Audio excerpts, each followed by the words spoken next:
Yes sir, good morning. Yes sir, I hope value under GST clear है आपके and पर। I hope section number 15 समझ में आया आपको बेटा। आई होप रूल नंबर 27 से rule number 32 sub rule number 1 तक हमने पढ़ा था, सब रूल नंबर 2 तक हमने पढ़ा था। आई होप समझ में आई बात आपको ये sir clear. And sir most importantly जो हम यहाँ पढ़ रहे हैं वो आप आपके एंड पे भी रिवीजन कर रहे हो, which is the most important thing. अरे क्लियर, पक्का, गुड सर। आइए रूल नंबर 32 हम पढ़ रहे थे सर। सब रूल नंबर 1 ने क्या बोला था? इन फॉलोइंग केसेस में at the option of the supplier value shall be determined as under. उसमें सब रूल नंबर 2 हमने पढ़ा था सर। सब रूल नंबर 2 बोला था क्या सर? Money changing service. क्या बोला था सर हमने? क्लियर, समझे मेरी बात? आइए rule number 32 sub rule number 3 की तरफ बढ़ते हैं sir. That is regarding air travel agent. किसकी बात कर रहा सर? वो air travel agent. Sir airlines की बात नहीं कर रहा मेरे भाई, किसकी बात कर रहा है बच्चों? ये एयर ट्रैवल एजेंट। मेकमाईट्रिप.com, goivo.com सर, या कोई भी एजेंट है जो फ्लाइट की टिकट बुक कर रहा है। क्या बुक कर रहा है भाई?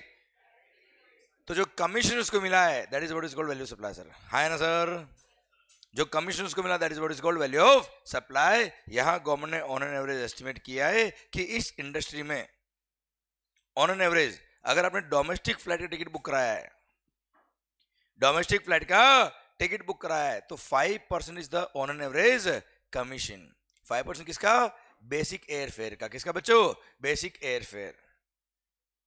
अच्छा, बेसिक एयर फेयर मतलब सर फ्लाइट के टिकट में आप देखेंगे ना कभी भी तो बेस एयर फेयर होता है, फिर यूजर डेवलपमेंट फी, पैसेंजर सर्विस फी, ब्ला ब्ला ब्ला, कुछ चार्जेस और भी होते हैं बच्चों। ठीक है, बेसिक एयर फेयर मतलब जो एयरलाइंस का एक्चुअल रेवेन्यू होता है। अरे ठीक है मालिक, उसका 5% the value supply in case अगर आपने डोमेस्टिक फ्लाइट बुक कराई तो। और यही इंटरनेशनल फ्लाइट बुक कराई है तो ऑन एन एवरेज इस इंडस्ट्री में कमीशन कितना? 10%। कितना मालिक? 10%। तो अगर आपने 10 लाख के बेसिक एयरफेयर वाले टिकट बुक कराए होंगे, इट मींस आपका कमीशन कितना होगा बच्चों? 10% के हिसाब से 1 लाख। हाँ है ना भाई? क्लियर। तो वही गवर्नमेंट ने रूल बना दिया, rule number 32 sub rule number 3 बना दिया और बोल दिया क्या? In case of air travel agent. क्या बोला सर? बेसिक एयर फेयर का 5% shall be the value supply in case of domestic flights, और in case of international bookings basic air fare का 10% shall be the value of supply. Clear, पक्का, done.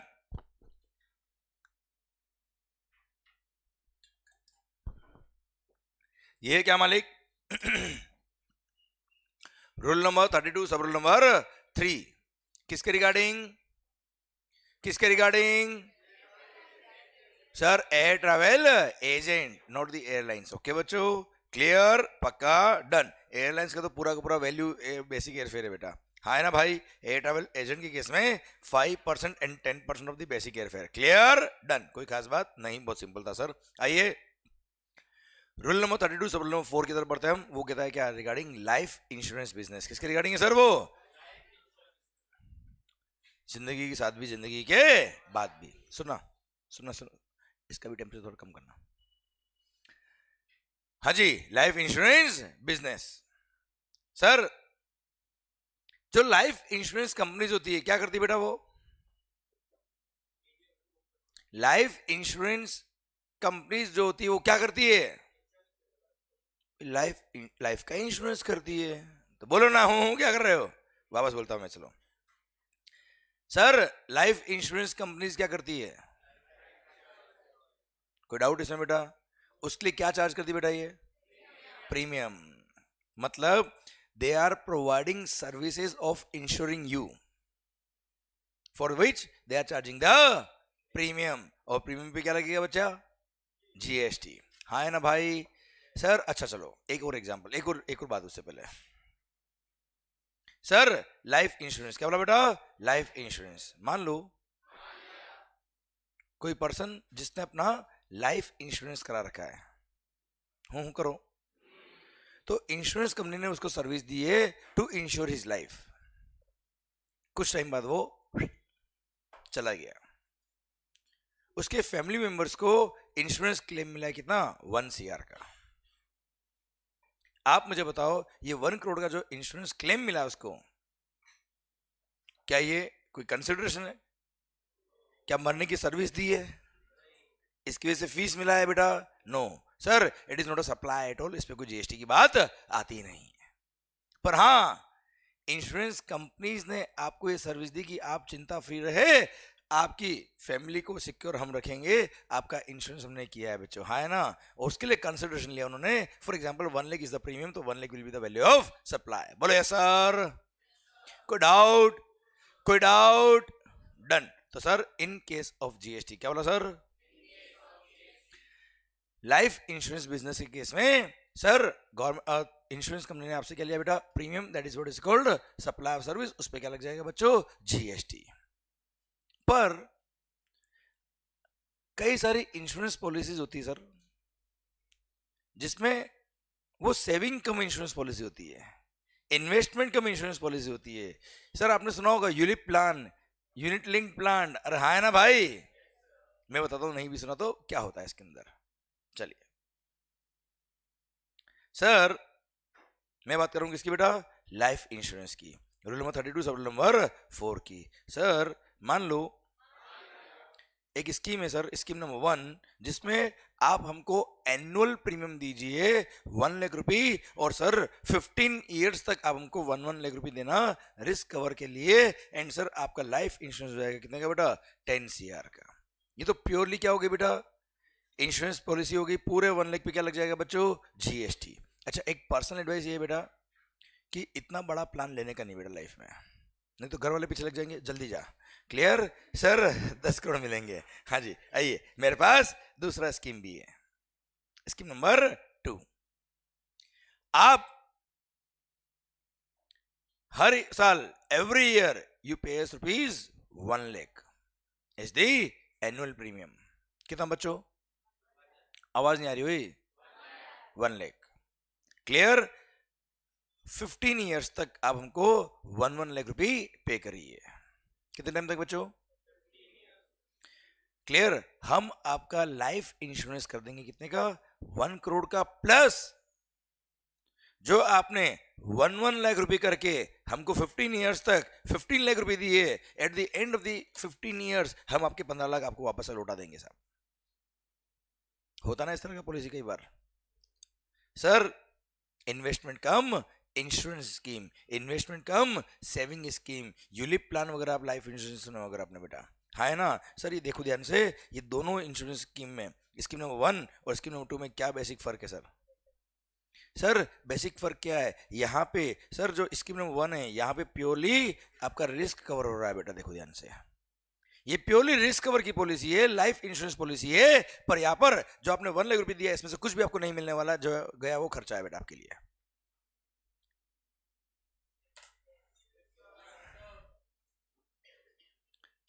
ये कितने हैं? एक हाथ है, और है ना बेटा पक्का, और तेरी नजर का अंगूठी पे बेटा, समझ रहा हूँ आयुष बेटा, है ना? सीए बन गया ना बच्चा? सर अंगूठी मेरे से नहीं, किसी और से मांग। सर सुनना, सर पॉइंट मेरा आपसे ये है कि इन केस ऑफ जीएसटी, क्या बोला सर? जो 1 लाख आपने प्रीमियम पे किया है, क्या पे किया सर आपने? स्कीम नंबर 1 में जो प्रीमियम पे किया है, आप देखो इंश्योरेंस कंपनी के एंगल से देखो, ये पूरा 1 लाख उसकी रेवेन्यू है साहब। इंश्योरेंस कंपनी के एंगल से देखेंगे तो पूरा 1 लाख क्या है उसकी, और पूरा 1 लाख आपके लिए एक्सपेंस है एक तरह से सर, हाँ है ना मालिक? क्लियर? सर आज ये हूँ हाँ कम हो रहा है सर, ध्यान देना, मैं गलत पढ़ दूंगा, अभी भी कंफ्यूजन के चांस है सर। क्लियर? यहाँ तक समझ में आया क्या आपको? Okay sir. Sir scheme number 2 भी हमारे पास है, उसमें हमने बोला आप हर साल हमको 1 लाख रुपए दीजिए, और eight the end of the 15 years हम आपको आपके 15 लाख वापस से लौटा देंगे। या वो क्या करते हैं, मार्केट लिंक्ड कुछ यूनिट्स दे देते बेटा आपको, ठीक है? वो यूनिट जब 15 साल बाद आप बेचोगे, उसको बेच के मार्केट से पैसा आपको आ जाएगा सर, हाँ है ना भाई? मैं ऑन एन एवरेज 15 लाख रुपए बोल रहा हूँ बच्चों आपको, ठीक है सर? यस। पर सर साथ साथ आपका लाइफ इंश्योरेंस भी हो जाएगा कितने का? 1 CR का। तो ये पॉलिसी में आप सोच के देखिए, ये 1 लाख रुपए जो आप इंश्योरेंस कंपनी को दे रहे हो, ये 1 लाख क्या पूरा का पूरा उसका रेवेन्यू है क्या? आवाज नहीं आ रही हुई? क्या 1 लाख आते हुए समझेंगे मेरी पूरी इनकम है ये वाली? नहीं। क्यों? क्योंकि 1 लाख रुपए जो आप दे रहे हो उसमें से उसको कुछ फंड एलोकेट करना पड़ेगा for investment purpose, so that at the end of the 15 years वो आपको 15 लाख कैसे देगा यार? A kind of sinking fund, a kind of sinking fund का उसका फॉर्मूला कुछ समझ सर, उसको बनाना पड़ेगा so that at the end of the 15 years sir आपको वो 15 लाख रुपए एक साथ दे पाए। हाँ है ना भाई? आवाज नहीं आ रही हुई? इट मीन्स ये जो 1 लाख रुपया आपने प्रीमियम अभी पे किया है, ये आप स्कीम नंबर 2 में जो आप इंश्योरेंस प्रीमियम पे कर रहे हो बच्चों, it means this is not purely of revenue in nature बेटा। हाँ है ना भाई? एट द सेम टाइम अगर हम इंश्योर्ड पर्सन की बात कर रहे हैं तो सर 1 लाख उसके लिए पूरा पूरा खर्चा नहीं है सर, उसमें से कुछ अमाउंट उसका क्या हो रहा है, इन्वेस्ट हो रहा है। और आपको पता है sir, pure transaction in money अगर कहीं इन्वेस्ट करते तो वो सप्लाई नहीं होता, that is not supply at all, उसमें कोई जीएसटी नहीं लगता। है ना सर? अरे क्लियर?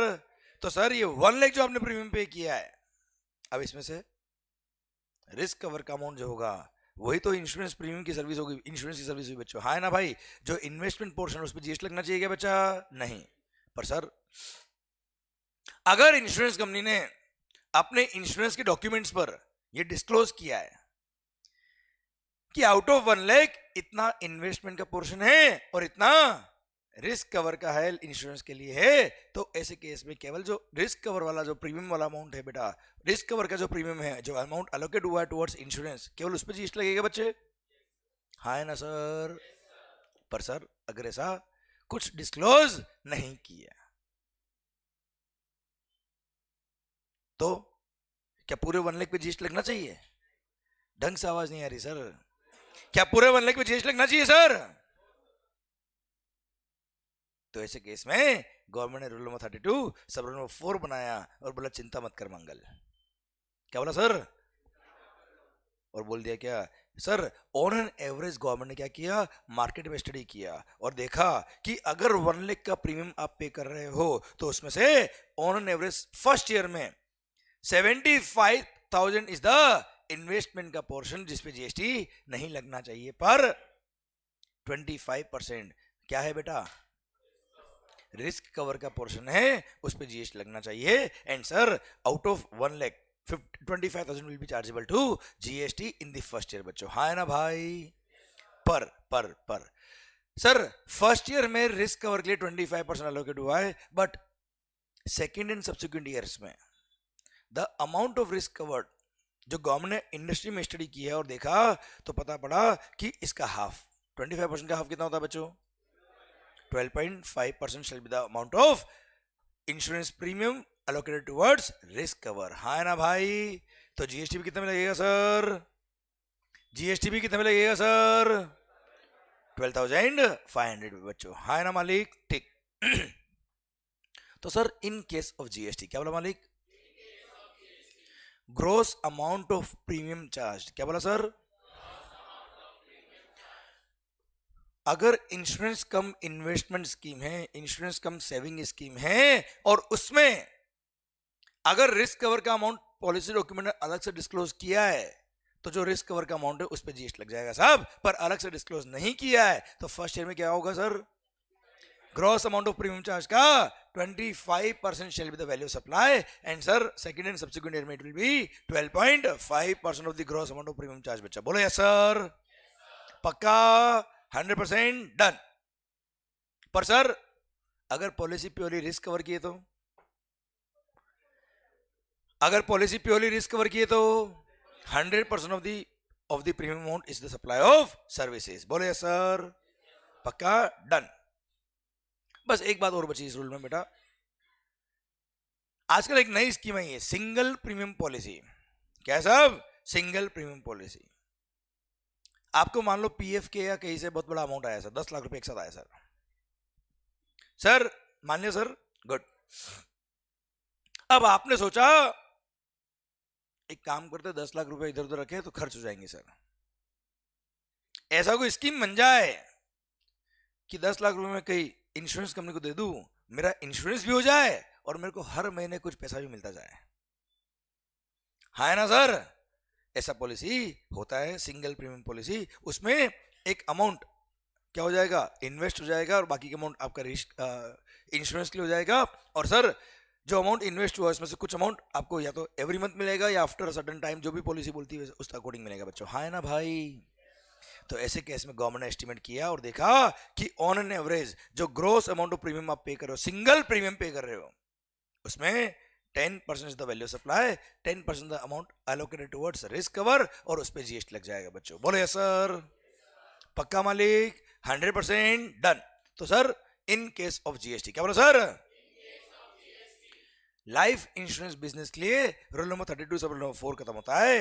अब वो बोलता है क्या, अगर policy insurance cum investment scheme है जिसमें रिस्क कवर का अमाउंट अलग से एलोकेट नहीं किया ऑन दी पॉलिसी डॉक्यूमेंट, तो ऐसे केस में gross amount of premium charge का 25% shall be the value of supply in first year, and in second and subsequent year it will be 12.5%। और अगर सिंगल प्रीमियम पॉलिसी है तो gross amount of premium charge का 10% shall be the value of supply. हाय ना मालिक, clear, done, ये point खत्म होता है। अब हाँ, अगर पॉलिसी प्योरली क्या है बेटा, रिस्क कवर, तो दिमाग खराब मत करना, ऐसे केस में तो gross amount of premium charge ही क्या हो जाएगा, वैल्यू ऑफ सप्लाई हो जाएगा, जिसपे क्या लग जाएगा बच्चों, जीएसटी। कोई डाउट, पक्का, डन। सर ये था rule number 32 sub rule number 5। अब सुनो बच्चों 32 सब रूल नंबर 4। अब सुनो, देखो बुक्स में क्या दिया होता है, सिंपली दिया है क्या, in case of life insurance, जहां पे policy insurance cum saving scheme है, क्लियर, पूरा रिस्क कवर क्लियर नहीं है, जहां पे रिस्क कवर का अमाउंट अलग से एलोकेट नहीं किया पॉलिसी डॉक्यूमेंट में, तो value supply shall be 25% in the first year and 12.5% in second and subsequent year, and single premium policy के केस में 10% of the gross amount of premium charge is the value of supply. बात खत्म। ठीक है, यहां हमने क्या किया बेटा, पूरे एग्जाम्पल लेके ऑपरेशन कर दिया। तो अब आपको याद नहीं करना पड़ेगा सर, हाँ आपको ये जरूर ध्यान रखना पड़ेगा 25%, 12.5%, 10%, ये इंडस्ट्री के हिसाब से, इसलिए सर हाँ है ना सर। और सर इसके बेस पे क्या होगा, सारे क्वेश्चन भी आपके सॉल्व हो जाएंगे सर, और कभी दिक्कत भी नहीं आएगी सर आपको। Clear, done. आइए बच्चों, इसलिए हर टॉपिक जो मैं पढ़ाता हूँ यहाँ पे उसके कॉन्सेप्ट को सीखो, रूल तो याद हो ही जाएगा सर। ठीक है, कॉन्सेप्ट सीख लिया, क्वेश्चन आपको ऐसा लगे यार इतना इजी क्वेश्चन है क्या यार ये। ठीक है मालिक, चलिए सर आइए अगला पॉइंट पढ़ते हैं, rule number 32 sub rule number 5। Rule number 32,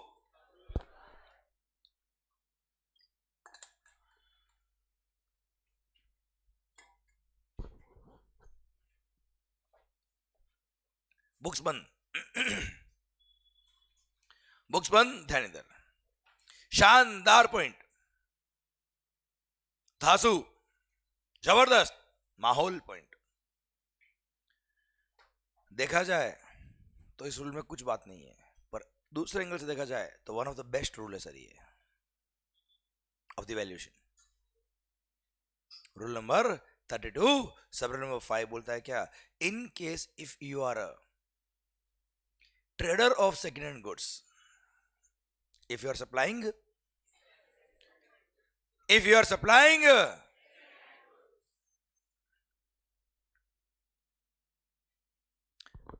if you are a supplier of second hand goods, आपने कोई गुड्स परचेज किया सेकेंड हैंड और उसको बेच दिया, तो ऐसे केस में जब आपने खरीद के सेकेंड हैंड गुड्स खरीदा, मोबाइल फोन समझ लीजिए आप सर, सेकेंड हैंड कार समझ लीजिए सर आप, अरे हाँ ना भाई, सर मेरी दुकान है वहां मैं क्या करता हूं, आप लोगों से सेकेंड हैंड मोबाइल परचेज करता हूं और सर आप लोगों को वापस क्या कर देता हूं, बेच देता हूं बेटा मैं सेकेंड हैंड मोबाइल फोन या सेकेंड हैंड कार, समझ लो कुछ भी समझ लो सर आप। सर बड़ी बड़ी फैक्ट्रीज में मशीन्स भी होती सर इसी, हाँ ना मालिक, ठीक सर। तो मैं आपसे गुड्स खरीदता हूं, उसके बाद कुछ प्रोसेसिंग कर देता हूं, बिल्कुल माइनर बेटा, हाँ ना भाई। सर जैसे मोबाइल खरीदा, उसका बॉडी टूट रहा था सर, बॉडी चेंज किया, थोड़ा सा सर्विस किया, मस्त एकदम मोबाइल बन गया बेटा, हाँ ना भाई, क्लियर। एंड सर इधर आफ्टर नो प्रोसेसिंग और सब माइनर प्रोसेसिंग करके मैं गुड्स को बेच देता हूं, तो ऐसे केस में सर मेरे को ऑप्शन दिया, क्या दिया बच्चों, ऑप्शन, कि मैं चाहूं तो मार्जिनल स्कीम यूज कर सकता हूं जो 32(5) में दे रखी है, और मार्जिनल स्कीम बोलती है क्या, केवल sale price minus purchase price पे टैक्स पे करो और भारत माता की जय। क्या बोला sir? Sale price minus purchase price, जो मार्जिन आपका आएगा उस पर टैक्स पे करो और बात खत्म। किस पे बच्चों? मतलब मैंने 10,000 में मोबाइल खरीदा, 12,000 में बेच दिया। क्लियर? बताओ मार्जिन कितना है मेरा बेटा? केवल उस पर टैक्स पे करो और भारत माता की जय। टैक्स कितने में लगेगा सर? आवाज नहीं आ रही ओए। पक्का? डन। ये rule number 32 sub rule number 5 खत्म होता है। अब हाँ, अगर कभी भी आपने कोई गुड्स लॉस पे बेच दिया, किसे बेचा बेटा आपने, तो value shall be deemed to be nil. मतलब ऐसा नहीं लॉस पे बेचा तो गवर्नमेंट से मांग ले, भाई टैक्स तो दे दे मेरे को अब। ठीक है सर? डन। चलो एक चीज बताओ मुझे आप, एक चीज बताओ मुझे आप यार, ये 10 का क्रेडिट क्यों मिला? हाँ जी, ये 10 का क्रेडिट क्यों मिला? क्योंकि टैक्स जो लग रहा है पूरे, टैक्स जो लग रहा है पूरे, एक मिनट, विच इंक्लूड्स 100 वगैरह ब्ला ब्ला ब्ला। अगर टैक्स 140 पे नहीं केवल 40 पे लग रहा होता, 100 पे टैक्स लग ही नहीं रहा होता साहब, बताओ आईटीसी मिलेगा क्या सर? आवाज नहीं आ रही ओए। तो सर आप बताओ rule number 32 sub rule number 5 क्या कहता है सर? सर आपको केवल मार्जिन पे टैक्स पे करना है, sale price minus, sale price minus. तो आपका दिल क्या कहता है? उस गुड्स के परचेज पे जो टैक्स पे किया उसका कोई क्रेडिट नहीं मिलेगा। यस या नो? उस गुड्स के परचेज पर जो टैक्स पे किया है कोई आईटीसी नहीं मिलेगा। भारत माता की जय। शायद मेरी बात अब तक पहुंच गई बच्चों। Clear? Sir in case of GST क्या बोला सर? आपकी चॉइस है, this is the optional scheme, लेना तो लो वरना कोई बात नहीं। और स्कीम क्या बोलता है सर? सर आपकी जो सेल, आपने जो गुड्स को सेकंड हैंड गुड्स जो था आपने खरीदा और उसको बेचा है, तो ऐसे केस में जितने में बेचा है sale price minus purchase price, जो मार्जिन आएगा, जो डिफरेंस आएगा, that is what is called margin, that is what is called value supply, और उस पर लग जाएगा क्या, जीएसटी। पर ये ऑप्शनल स्कीम है सर, आप चाहे तो ले चाहे तो ना ले, पर कंडीशन क्या है, अगर आपने स्कीम लिया है तो सर उस गुड्स के परचेज पे, मेरी लैंग्वेज को बहुत ध्यान से सुनिएगा, उस गुड्स के परचेज पे जो जीएसटी पे किया उसका कोई क्रेडिट नहीं मिलेगा। हाँ ना मालिक? अरे क्लियर? डन। अच्छा आप चाहे तो स्कीम ना ले, स्कीम नहीं लिया तो क्या करेंगे सर? पूरी वैल्यू पे टैक्स पे करेंगे, और अगर परचेज पे टैक्स पे किया तो उसका क्रेडिट ले लेंगे। हाँ ना सर? क्लियर? डन। ठीक है सर। तो पॉइंट ये आता है सर, ये स्कीम कौन लेगा sir? When it will be useful. ये स्कीम बेनिफिशियल किन के लिए होगी सर? रूल तो खत्म हो गया देखो सर। अब अगली जो बात कर रहा हूं ना sir, for a consultancy advisory, देखते सर, देखते सर, मान लो ये लो सर, सर एक एक करके बात करना sir. Case number 1, case number 1, sir मैंने 32(5) नहीं लिया, देखिए क्रॉस किया है सर, क्रॉस किया है,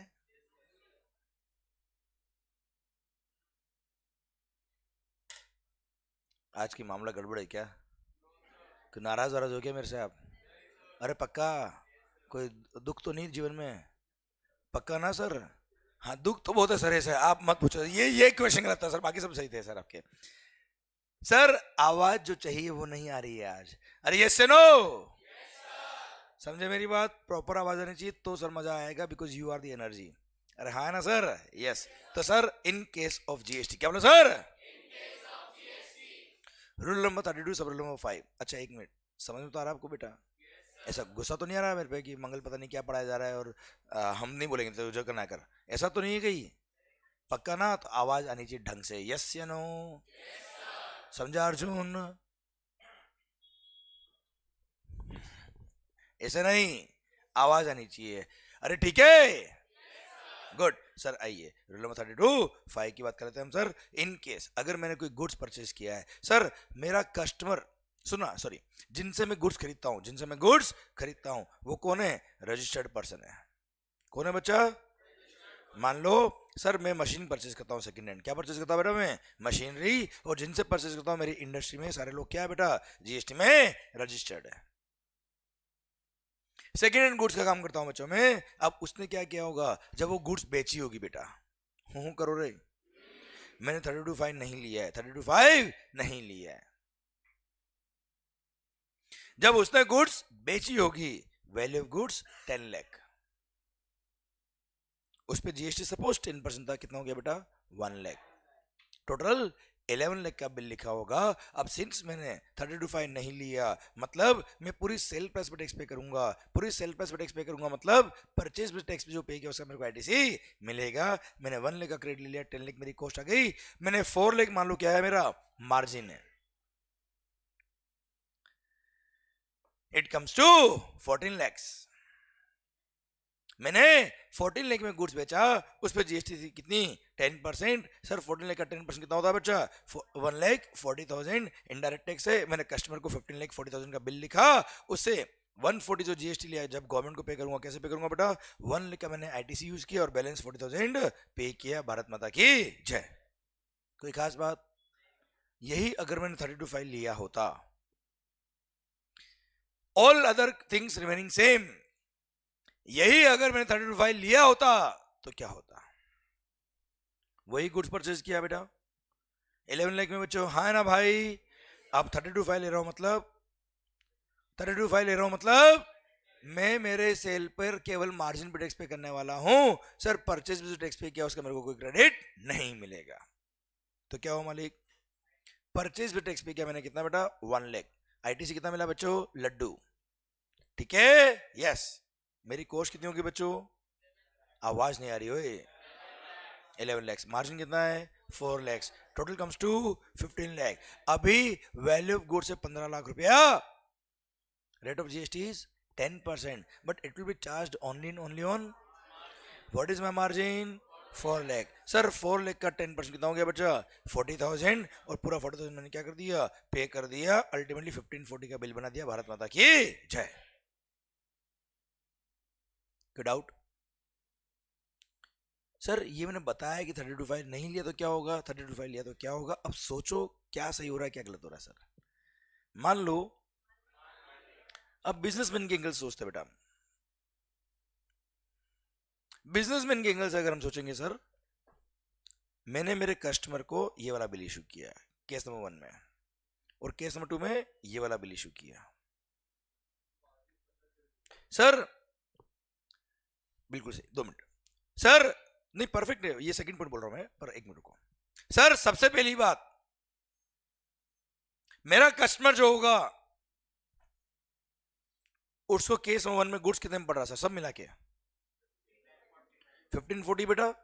केस नंबर 2 में 1540। कोई फर्क पड़ रहा है उसको? कोई फायदा हुआ है? नहीं।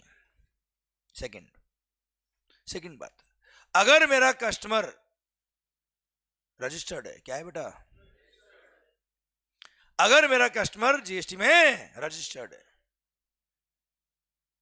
और मैंने 32(5) नहीं लिया, तो ये वाला बिल इशू क्या होगा बेटा? अरे हाँ ना मालिक? जिसपे जीएसटी मैंने 140 लगाया बच्चा। अगर मेरा कस्टमर जीएसटी में रजिस्टर्ड है तो मुझे बताओ क्या होगा? उसको पूरे 140 का क्रेडिट मिल जाएगा और उसके लिए अल्टीमेटली कॉस्ट कितनी होगी बेटा? 14 lakhs। यही अगर मैंने 32(5) लिया होता तो उसको आईटीसी कितना मिलता बेटा? 40 लाख 40,000 बच्चा। और उसके लिए कॉस्ट कितनी होती है बच्चा? 15 lakhs। आप मुझे बताओ, अगर मेरे कस्टमर्स रजिस्टर्ड है जीएसटी में और मैंने 32.5 ले लिया और पास वाली दुकान वाले ने 32.5 नहीं लिया, बताओ वो किससे परचेस करेगा? Clear? He will never by the goods from me. हाँ, अगर मेरे कस्टमर अनरजिस्टर्ड है, क्या है बेटा? मेरे क्लाइंटेल क्या है? अनरजिस्टर्ड है। क्लियर? तो ऐसे केस में यहाँ पे भी 1540 है, यहाँ पे भी 1540 है, उसको टैक्स से मतलब नहीं बच्चों, हाँ है ना भाई? तो भी कोई फायदा हो रहा है क्या? कोई फायदा हो रहा है क्या? इनफैक्ट और नुकसान हो गया क्या? आपका मार्जिन डिस्क्लोज हो गया। अगर स्मार्ट कस्टमर हुआ तो क्या करेगा बच्चा? कि भाई 40,000 टैक्स लगाया, 10% टैक्स मतलब 4 लाख रुपए का मार्जिन है कहीं ना कहीं, हाँ है ना सर? क्लियर? ऐसा दिमाग लगा लेगा बच्चों वो। इनफैक्ट 32.5 ऑप्ट करने से कोई फायदा नहीं हो रहा है। अगर कस्टमर आपके अनरजिस्टर्ड है तो कोई फायदा हो ही नहीं रहा है, और रजिस्टर्ड है तो उल्टा नुकसान हो गया बेटा, हाँ है ना सर? तो यार 32.5 आया ही क्यों फिर यार? कौन कौन होगा जो 32.5 ऑप्ट करेगा सर? एक मिनट बस, क्वेश्चन में मैं को आंसर नहीं चाहिए आपसे, सोचो बस। सर मेरे को आंसर नहीं चाहिए बेटा। सर मेरा पॉइंट क्या आपसे? सर जब 32.5 आया होगा गवर्नमेंट सोच समझ के लेके आई होगी बच्चा इसको, तो हाँ है ना मालिक? अब सर अगर ये कैलकुलेशन होती है तो 32.5 लेना तो और नुकसानदायक है बच्चा अपने लिए। क्लियर? तो देखते हैं 32.5 किन के लिए काम का है। सर केस थोड़ा सा चेंज कराओ बच्चों। सर आइए केस नंबर 3, यहाँ पे 32.5 ऑप्ट नहीं किया या 32.5 ऑप्ट किया बेटा। स्टेप बाय स्टेप चलना, आगे में चलना बेटा। अभी मैंने परचेस किससे किया बेटा? मतलब जिनसे मैं गुड्स खरीदता हूं वो लोग कौन है बेटा?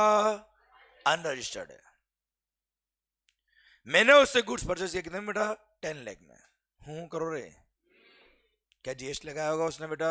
नहीं, उसने 10 लाख में मशीन बेच दी। मैंने कितने में परचेस करी? 10 लाख। क्या परचेस बेटा एक्सपेक्ट किया है? आवाज नहीं आ रही हुए? तो आईटीसी की बात आती है क्या? नहीं। तो मेरी कॉस्ट कितनी हो गई? 10। मार्जिन कितना था बेटा? 4 lakh. Sir value of goods 14 lakh, उस पर जीएसटी 10%, कितना होता सर? 140। Total comes to 1540। मेरे पास आईटीसी है ही नहीं बेटा, पूरा 140 मैंने क्या कर दिया? पे कर दिया। यही अगर मैंने 32.5 लिया होता, जब मेरे सप्लायर्स कौन है? अनरजिस्टर्ड है, अनरजिस्टर्ड है, मैंने कितने में खरीदा होता? 10 लाख। क्या उस पर जीएसटी लगाया होगा दोनों ने? नहीं। ITC no. सर कॉस्ट कितनी होगी बच्चा? 10 लाख। मार्जिन कितना है बच्चों? 4 lakh. For value of goods कितना हो गया बेटा? 14 लाख। सर 32.5 लिया है, टैक्स कितना लगेगा? मार्जिन कितना है? 4 लाख। 4 लाख का 10% 40,000, टोटल कम्स टू, एक मिनट, क्या? Total comes to 14 lakhs। अब मुझे बताओ आप किससे परचेस करोगे? एक शोरूम वाला है जो गुड्स बेच रहा है कितने में? 1440 में। उसने क्या किया बेटा? 32.5 लिया है। पास वाला शोरूम वाला सेम गुड्स बेचता है, उसने 32.5 नहीं लिया, वो कितने में बेच रहा है? 1540। और वही goods keeping all the margins and all the facts of the case same, कितने में बेच रहा है बेटा? 1440। आप किससे परचेस करोगे? आवाज नहीं आ रही ओए? अरे क्लियर? सर यह देखो पूरी दुनिया बदल जाएगी सर, कितना बड़ा गैप है सर। हाँ, अगर मेरे कस्टमर रजिस्टर्ड है, क्या है बेटा? तो उसको कोई फर्क नहीं पड़ेगा। क्यों नहीं पड़ेगा? क्योंकि 140 टैक्स पे किया होगा, 140 का आईटीसी मिल जाएगा, अल्टीमेटली कॉस्ट 14 लाख। 40,000 टैक्स पे किया, अल्टीमेटली क्रेडिट मिल जाएगा उसको, अल्टीमेटली कॉस्ट कितनी है? 14 लाख। कोई फर्क नहीं पड़ता। पर मेरे कस्टमर कौन है बेटा? एंड कंज्यूमर से, जिनको क्रेडिट नहीं मिलता। बताओ वो कैसे खरीदेंगे बच्चा? अरे हाँ ना भाई, क्लियर। वहां पे this rule will play a vital role. Mobile के जितने शोरूम है बेटा, सेकेंड हैंड मोबाइल की बात करूं मैं आपसे, जितने शोरूम है, जितने सप्लायर्स है सेकेंड हैंड मोबाइल फोन जो बेचते हैं, आप सोचो 99% उनके सप्लायर्स कौन है? सप्लायर जिनसे वो खरीद रहे बेटा, अनरजिस्टर्ड। जिनको बेच रहे वो कौन है?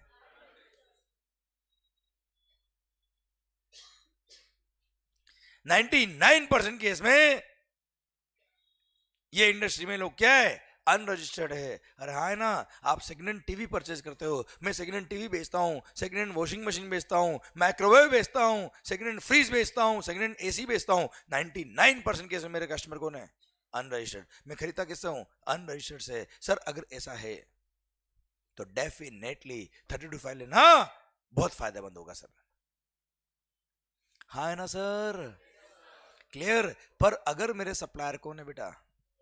रजिस्टर्ड। जिनसे मैं खरीदता हूं वो कौन है बेटा? रजिस्टर्ड। तो 32 लेने का कोई सेंस नहीं बनता। पर जिनसे मैं खरीदता हूं वो कौन है बेटा? वहां 32 लेने का सेंस बनता है। अगर मेरे कस्टमर भी कौन है बेटा? अनरजिस्टर्ड। तो बहुत फायदेमंद होगा बच्चा ये।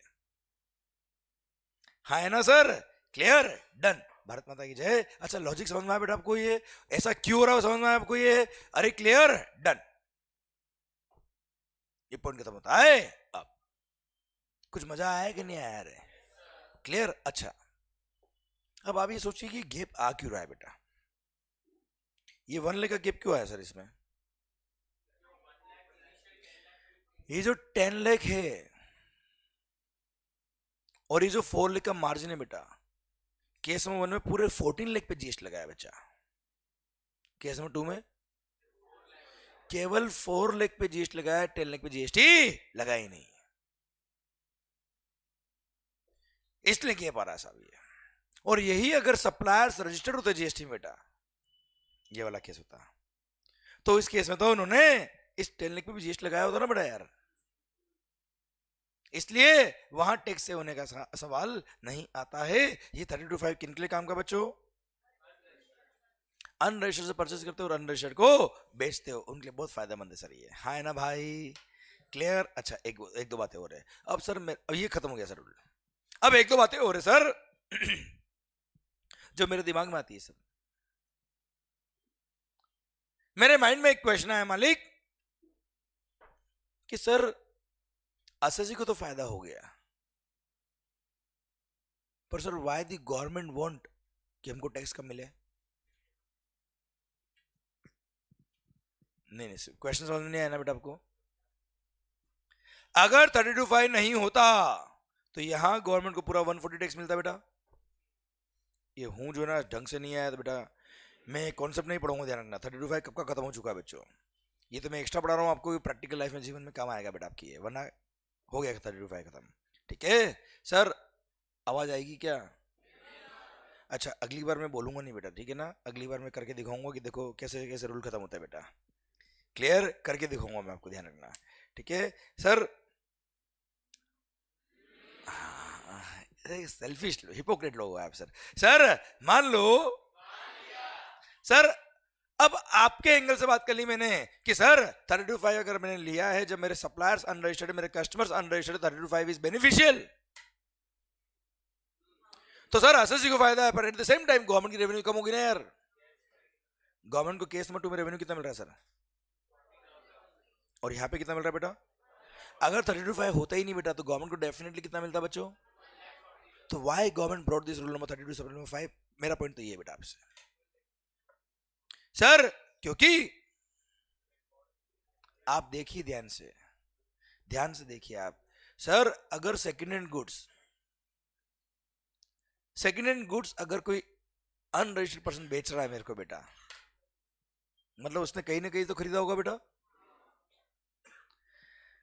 जब उसने खरीदा होगा तब टैक्स पे किया होगा, तब टैक्स पूरा गवर्नमेंट को मिल गया होगा, जिसका आईटीसी भी उसने नहीं लिया होगा सर। हाँ है ना सर? मान लो ओरिजिनली मोबाइल परचेज किया कितने में सर? 50,000 में, उस पर पूरा जीएसटी गवर्नमेंट को मिल चुका है। अब वो सेकंड हैंड मोबाइल कितने बेच रहा है? 10,000 में बेच रहा है बेचा। हाँ है ना भाई, मैं वो दुकान वाला हूं, मैंने 10,000 रुपये में वो सेकंड हैंड मोबाइल परचेज कर लिया, अब 14,000 बेच रहा हूं और 32,500 मैंने लिया है बेटा, तो 4,000 रुपीज में टैक्स पे कर रहा हूँ 32,500 के अकॉर्डिंग बेटा। वो तो जो गवर्नमेंट को रेवेन्यू जो मिल रही है वो तो सब कुछ एक्स्ट्रा ही मिल रही है ना जो मिल रही है वो यार, है ना। उस गुड्स पर एक बार पूरी वैल्यू पर गवर्नमेंट को ऑलरेडी टैक्स मिल चुका है, जिसका क्रेडिट किसने भी नहीं लिया बच्चों, है ना भाई। अब ये मार्जिन पे जो टैक्स मिल रहा है वो तो सब क्या है बेटा, एक्स्ट्रा कमाई है बेटा। अरे है ना सर, तो गवर्नमेंट बोला नहीं एक्स्ट्रा कमाई हमको ज्यादा नहीं चाहिए, 40,000 बहुत है ना मालिक, क्लियर। इसलिए there was no loss of revenue to the government. हाँ एक्स्ट्रा रेवेन्यू नहीं हुआ, और ये 40 भी हुआ तो एक्स्ट्रा ही है ना यार, बहुत ज्यादा एक्स्ट्रा नहीं चाहिए, ठीक है मार्जिन पे टैक्स पे कर दो आप, हाँ है ना भाई, क्लियर। इसी के साथ 32,500 खत्म होता है अब, ठीक है। तो मैंने 32,500 में आपको जो बताया बेटा, ये बता दिया कि रूल क्या कहता है बेटा, हाँ है ना मालिक। सर पर मैंने ये भी बता दिया ये रूल काम का कब है सर, अब बुक्स में देखोगे तो इतना सा मिलेगा 32,500 कि if you are a seller, if you're a person who is supplying second hand goods without any processing or such minor processing जिसकी वजह से कुछ चेंज नहीं हुआ बेटा करेक्टर, तो ऐसे केस में डायरेक्ट आपकी sale price minus purchase price of that goods वो लेस करेंगे, और जो वैल्यू आएगी उस पर जीएसटी पे करेंगे, बात खत्म। पर सर अगर कभी वैल्यू नेगेटिव आ जाए तो it shall be deemed to be nil. पर एक कंडीशन क्या है, उन गुड्स के परचेज पे टैक्स पे जो किया है उसका कोई आईटीसी नहीं मिलेगा अगर पे किया तो बच्चों, हाँ है ना भाई। क्योंकि एनीवेज आप किस पे टैक्स पे कर रहे हो, मार्जिन पे। किस पे कर रहे हो बेटा, sale price minus purchase price पे। चलो एक क्वेश्चन और है मेरे दिल में बेटा, अच्छा आपके डाउट्स हो ना, 10 मिनट रुकिए सर, आया हो सकता आ भी जाए सर। सरकार सुनना बात को ध्यान से, मालिक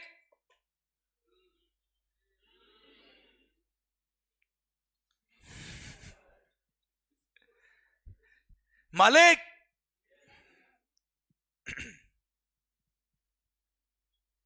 32,500 मैंने लिया, ध्यान से सोचना, एक मिनट सर, तो मैं टैक्स किस पे कर रहा हूं बच्चों, नहीं नहीं ऐसे नहीं, sale price minus,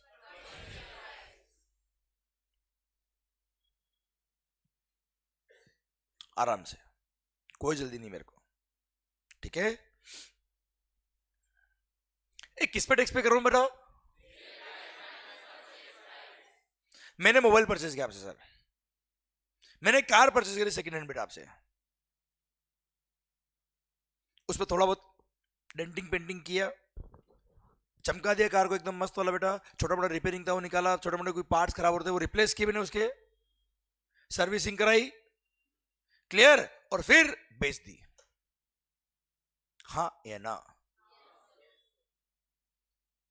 car purchase करी थी कितने में, 10 लाख में, बेची कितने में, आवाज नहीं आ रही, 14 लाख में, सेम फिगर्स।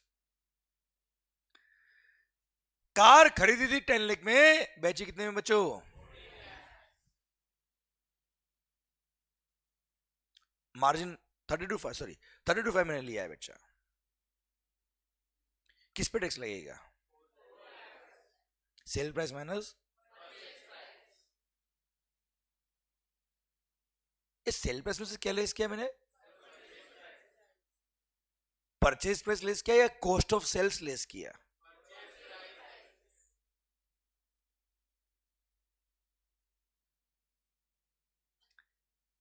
सर मैंने परचेज प्राइस लेस किया, बिल्कुल सही कहा आपने, मैंने कॉस्ट ऑफ सेल्स लेस नहीं किया है।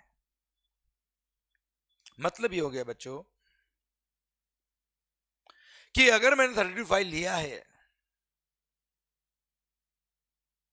तो सेल प्राइस माइनस क्या लेस हो रहा है बेटा, तो उस गुड्स के परचेज पे जो टैक्स पे किया उसका मेरे को क्रेडिट नहीं मिलेगा। क्या बोला सर, उस गुड्स के परचेज पे जो टैक्स पे किया है उसका मुझे कोई क्रेडिट नहीं मिलेगा, पर बाकी जो खर्चे किए उसका,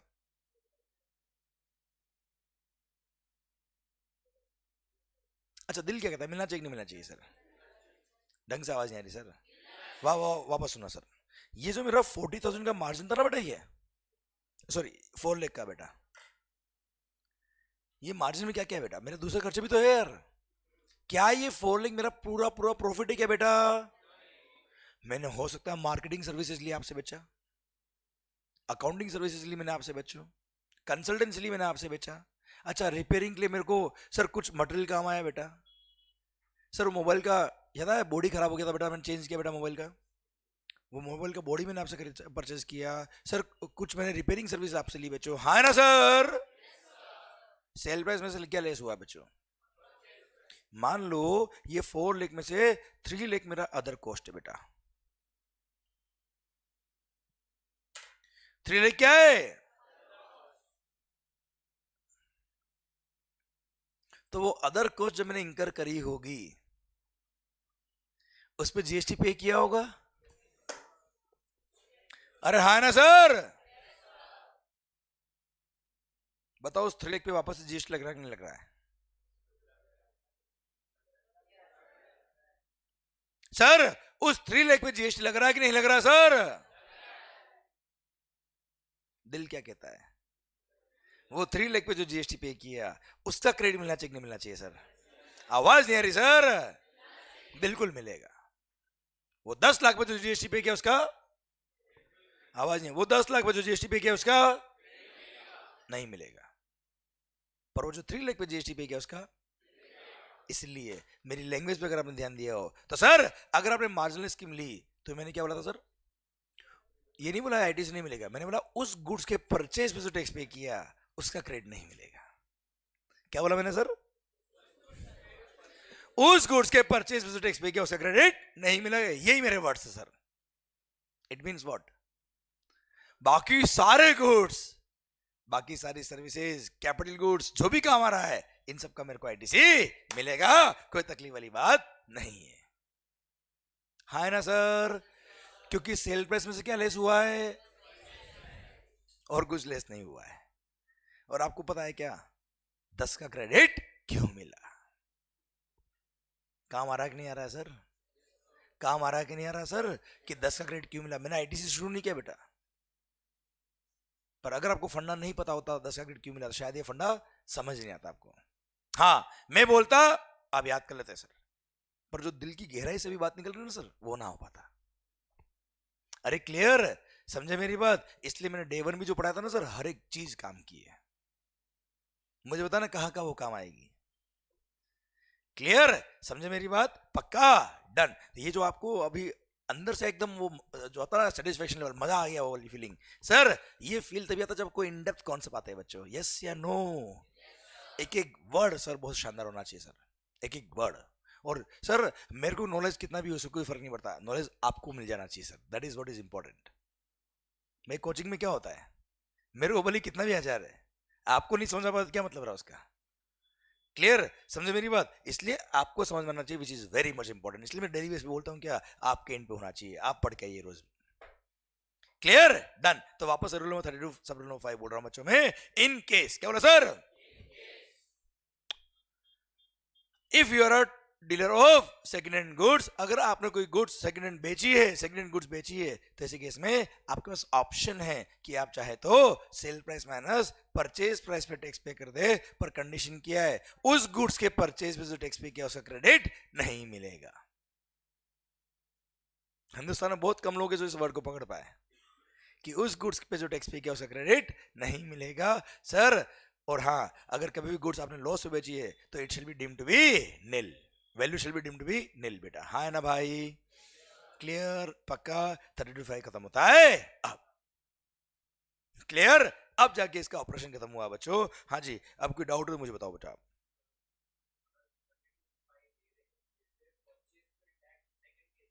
सर सर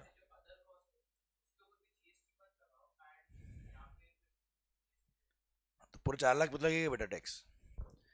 ये 3 लाख जो आपकी अदर कॉस्ट है, इसके परचेज पे आपने टैक्स पे किया या नहीं पे किया उससे फर्क नहीं पड़ता है, मार्जिन पूरे पे टैक्स लगेगा 4 लाख पे बच्चों। है ना भाई? क्लियर? अगर टैक्स पे किया होगा तो क्रेडिट मिल जाएगा, नहीं पे किया तो क्रेडिट नहीं मिलेगा सर। सर प्लीज, सर बोलिए सर। आयुष भाई,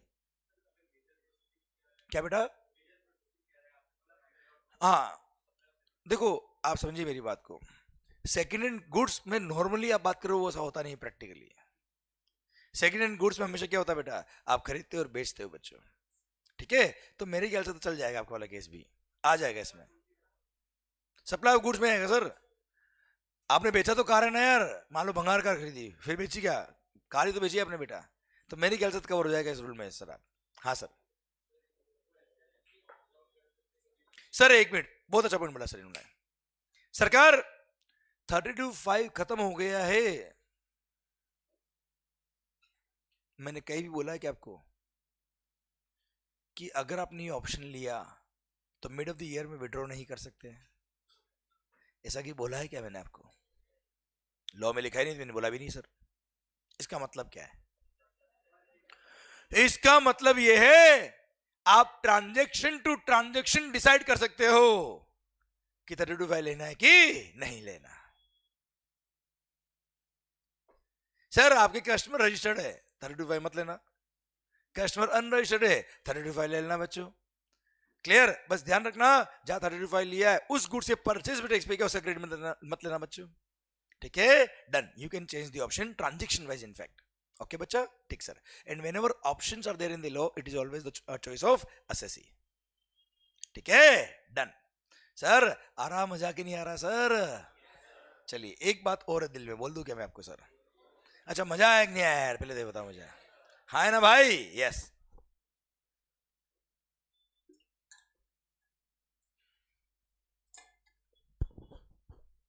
अच्छा, रूल टफ था क्या बच्चों? क्या बहुत बड़ा रूल था क्या sir?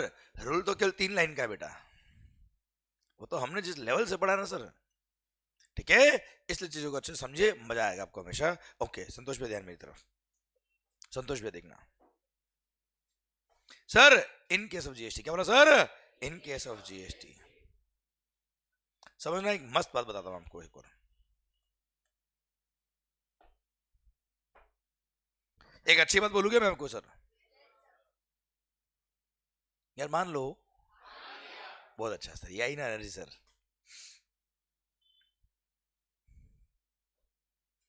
Sir Bajaj finance, Bajaj finance एक कंपनी बेटा जो फाइनेंस करती है बेटा लोगों को। करो।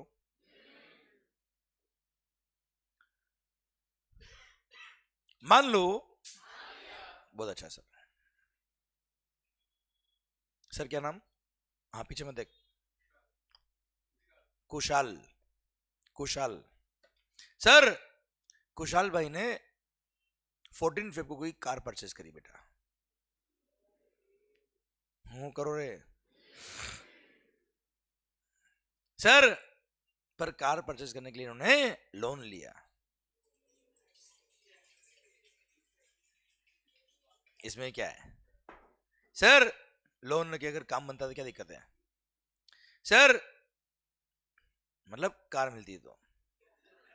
सर मेरा पॉइंट आपसे ये है, इन्होंने कार परचेज करी, लोन लिया, पर सर उसका ईएमआई जो था बेटा, उसकी 2-3 इंस्टॉलमेंट तो इसने पे करी। उसके बाद स्टाइफन आना बंद हो गया बेटा। सर लोग सोच रहे सर जो स्टाइपेंड आता है सर, उसे तो सर साइकिल की भी किस्त नहीं जाएगी सर। सर सुना बात को ध्यान से, कोई बात नहीं सर, जो आपको मिल रहा है ना सर वो जीवन भर काम आएगा। ये स्टाइपेंड बढ़ भी जाए ना सर तो कुछ दिन कुछ महीने काम आ जाएगा, पर जो आपको मिल रहा है ना सर आर्टिकलशिप में, वो जीवन भर काम आएगा। सर सुना बात को ध्यान से।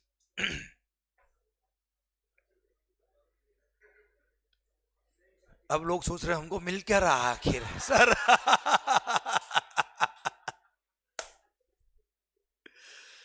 बिल्कुल नालायक सर। पॉइंट मेरा आपसे ये है कि इन केस ऑफ जीएसटी, क्या बोला सर?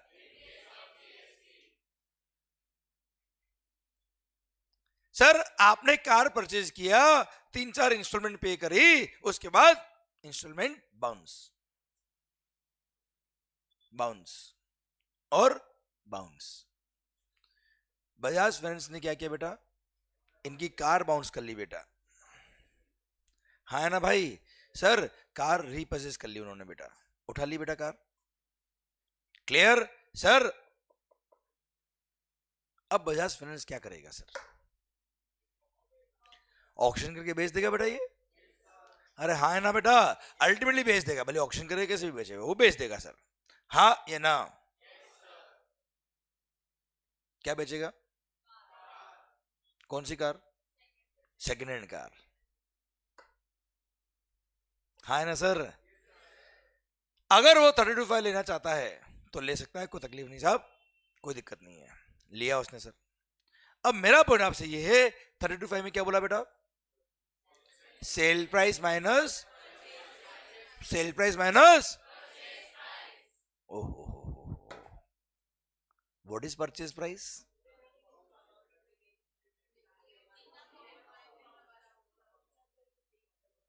नहीं, आप एक स्टेप आगे चले गए बेटा, मैं तो इतना से पूछ रहा हूं, क्या उसने कुछ परचेज प्राइस पे किया क्या? आप, मैं कह रहा हूं आप एक स्टेप आगे चल रहे हो बेटा, नॉर्मल में बताओ, कॉमन सेंस में, कॉमन सेंस बताओ, क्या उसने कोई परचेज प्राइस एक्चुअली पे किया क्या sir? No, not at all.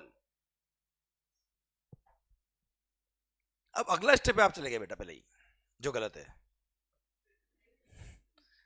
Sir. सुनना बात को ध्यान से, वो सीए वाला दिमाग लगा लिया बेटा आपने कि ईएमआई जो पे कर दी होगी उसमें जो प्रिंसिपल पोर्शन होगा वो लेस कर देंगे, तो एक तरह से वो परचेज, क्या जरूरी है क्या सर? सुनना बात को ध्यान से, मालिक उसने तो कार रीपर्चेज करी है, तो जितने भी फाइनेंस कंपनीज है वो जब इस तरह की रीपर्चेज गुड्स वापस से बेचती है, and if they want to opt for 32.5 जो उनके लिए बेनिफिशियल होगा 100%, तो 32.5 अगर वो ले रहे हैं तो sale price minus purchase price पे टैक्स पे करना है। अब उन्होंने तो कार या गुड्स जो था वो रीपर्चेज किया है बच्चों, सर वहां पे तो कोई परचेज प्राइस है ही नहीं, इसलिए गवर्नमेंट एक नोटिफिकेशन इशू किया इन लोगों के लिए बेटा। अरे क्या इशू किया भाई? और नोटिफिकेशन इशू करके अलग से बोला कि चिंता मत कर मंगल, जो इनका परचेज प्राइस था वो कैसे निकलेगा, सुनना। ओरिजिनली क्या बोला सर? वो कार कितने में परचेज करी थी बेटा? ओरिजिनली वो कार कितने में परचेज करी थी जब फाइनेंस दिया था बेटा? मान लो 10 लाख की कार थी, अच्छा उसमें से 2 लाख रुपए इसने ऑन द स्पॉट पे किया और 8 लाख का लोन लिया बेटा, होता ना सर ऐसा? अब लोन कितने का लिया उससे कोई मतलब नहीं है, डाउन पेमेंट क्या है कोई मतलब नहीं है, इंस्टॉलमेंट कितनी पे करी कोई कंसर्न नहीं है। ओरिजिनल प्राइस कितना था बेटा? 10 लाख माइनस 5%, क्या बोला सर? पर क्वार्टर या part of the quarter? Sir 5%, क्या बोला सर? पर क्वार्टर या part of the quarter less करेंगे, रिमेनिंग अमाउंट जो आएगा वो आपका परचेज प्राइस आ जाएगा, बात खत्म सर। अच्छा मैंने कार तो एक एग्जांपल लिया, there may be any goods, कोई मशीन भी हो सकती सर। अगर फाइनेंस कंपनी ने कोई गुड्स रीपर्चेज किया है तो रीपर्चेज जिस दिन किया होगा सर उसकी परचेज प्राइस क्या होगी साहब? उसके लिए बोल दिया क्या, जो ओरिजिनल उसकी परचेज प्राइस थी माइनस 5% पर क्वार्टर या part of the quarter less करेंगे, रिमेनिंग अमाउंट जो आएगा वो उसकी परचेज प्राइस आ जाएगी, उसको कंपेयर करना सेल प्राइस से, जो डिफरेंस होगा वो क्या हो जाएगा, मार्जिन हो जाएगा, उस पर लगा देना क्या, जीएसटी। भारत माता की जय। क्लियर? ये फाइनेंस कंपनी के लिए अलग से नोटिफिकेशन दिया बेटा।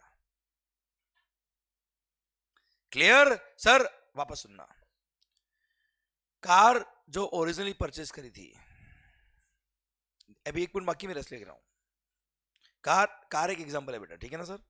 सर फाइनेंस कंपनी ने जो भी गुड्स रीपर्चेज किया है वो उसका परचेज प्राइस क्या होगा, जिस प्राइस पे परचेज करी थी ओरिजिनली बेटा, लोन कितना दिया उसे कंसर्न नहीं है, कितनी ईएमआई पे करी कंसर्न नहीं है सर, जितने में परचेज किया था ओरिजिनली माइनस 5% पर क्वार्टर या पार्ट ऑफ द क्वार्टर, ठीक है? जो अमाउंट आएगा वो क्या हो जाएगा, परचेज प्राइस। अच्छा 5% पर क्वार्टर कब से, बोलो ना सर? डेट ऑफ परचेज से। कब तक का क्वार्टर काउंट करना है?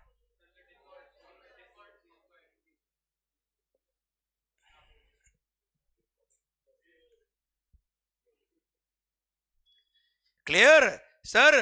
डेट ऑफ परचेज से लेके डेट ऑफ डिस्पोजल मतलब डेट ऑफ सेल तक का आपको 5% पर क्वार्टर काउंट करना है, और वो लेस करके जो परचेज प्राइस आएगी उसको कंपेयर करोगे सेल प्राइस से, फिर जो अमाउंट आएगा उस पर जीएसटी पे करना है।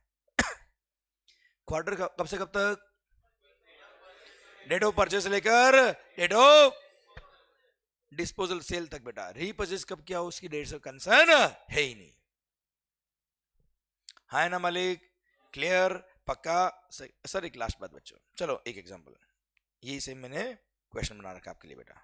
मान लो आपने कार परचेज करी बेटा, हूं तो करो कम से कम।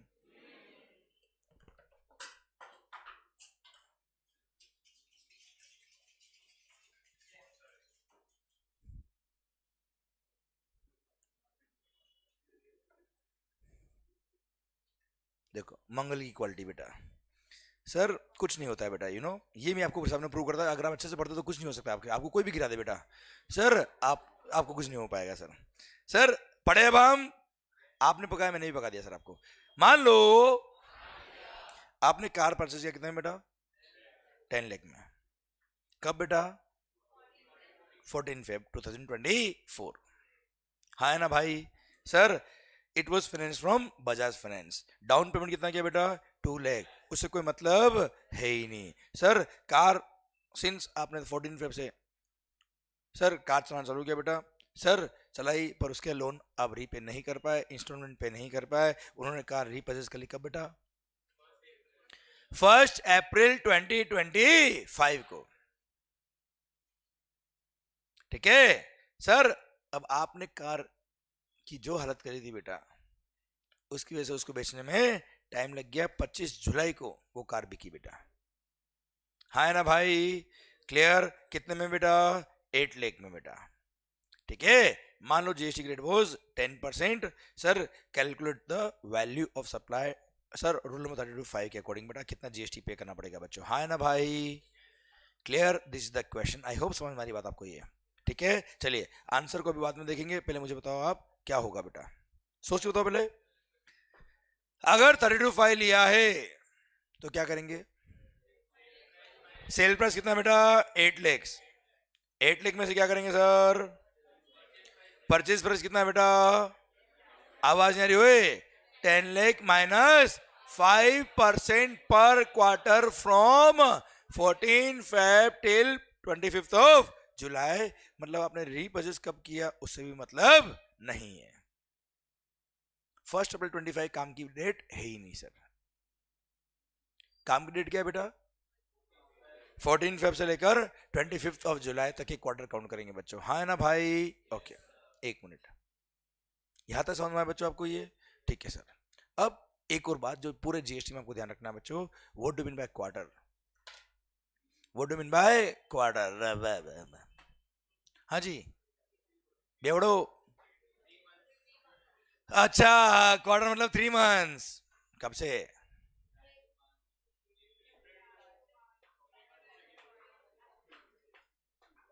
जनवरी फरवरी मार्च, या 14 फेब से शुरू होगा बेटा? 14 फेब से कब तक? हा हा हा हा। तो सर आप जो आंसर दे रहे हो ना बेटा, ये बिल्कुल गलत आंसर है सर, क्योंकि आपको ये बोलना चाहिए सर हमको नहीं पता एक्ट में क्या लिखा है आप बताओ। ठीक है? अगर मैं जीएसटी की बात करूं तो यहाँ पे जनवरी फरवरी मार्च, and your answer is perfect no doubt. Sir 14 Feb से एक क्वार्टर कब खत्म होगा बेटा? 31 मार्च। Answer is correct. पर यही अगर मैं कस्टम पढ़ा रहा होता आपको बेटा, तो 14 फेब से 13 मार्च, फिर 13 अप्रैल, फिर 13 मई, सर एक क्वार्टर तब खत्म होता बच्चों। So it depends on act to act. Excise अगर था बेटा, ये पहले क्या था बेटा? एक्साइज, तो 13 मई को खत्म होता है एक क्वार्टर बेटा। क्लियर? पर जीएसटी के अंदर क्या किया बेटा? क्वार्टर वर्ड को डिफाइन कर दिया सेक्शन नंबर 2 में, और बोल दिया क्या? दिमाग खराब मत करना मंगल। क्या बोला सर? ठीक है सर। दिमाग खराब मत करना मंगल। यहाँ पे क्वार्टर का मतलब क्या होगा? जनवरी, फरवरी, मार्च, अप्रैल, मई, जून, जुलाई, अगस्त, सितंबर और लास्ट वाला होमवर्क बेटा आपके लिए। ठीक है, डन। यहां तक समझे क्या? चलिए, तो क्वार्टर कब से काउंट करने हैं बेटा? 14 फेब से बेटा। अरे इस एग्जांपल में कब से काउंट करने हैं? 14 फेब से। सर 5% पर क्वार्टर या पार्ट ऑफ द क्वार्टर बेटा? पार्ट ऑफ द क्वार्टर हो तो भी क्वार्टर काउंट होगा बच्चों, हाँ है ना भाई? तो 14 फेब से एक क्वार्टर कब होगा? सर क्वार्टर काउंट करना बेटा, 14 फेब से लेके कब तक काउंट करना बच्चा अपने को?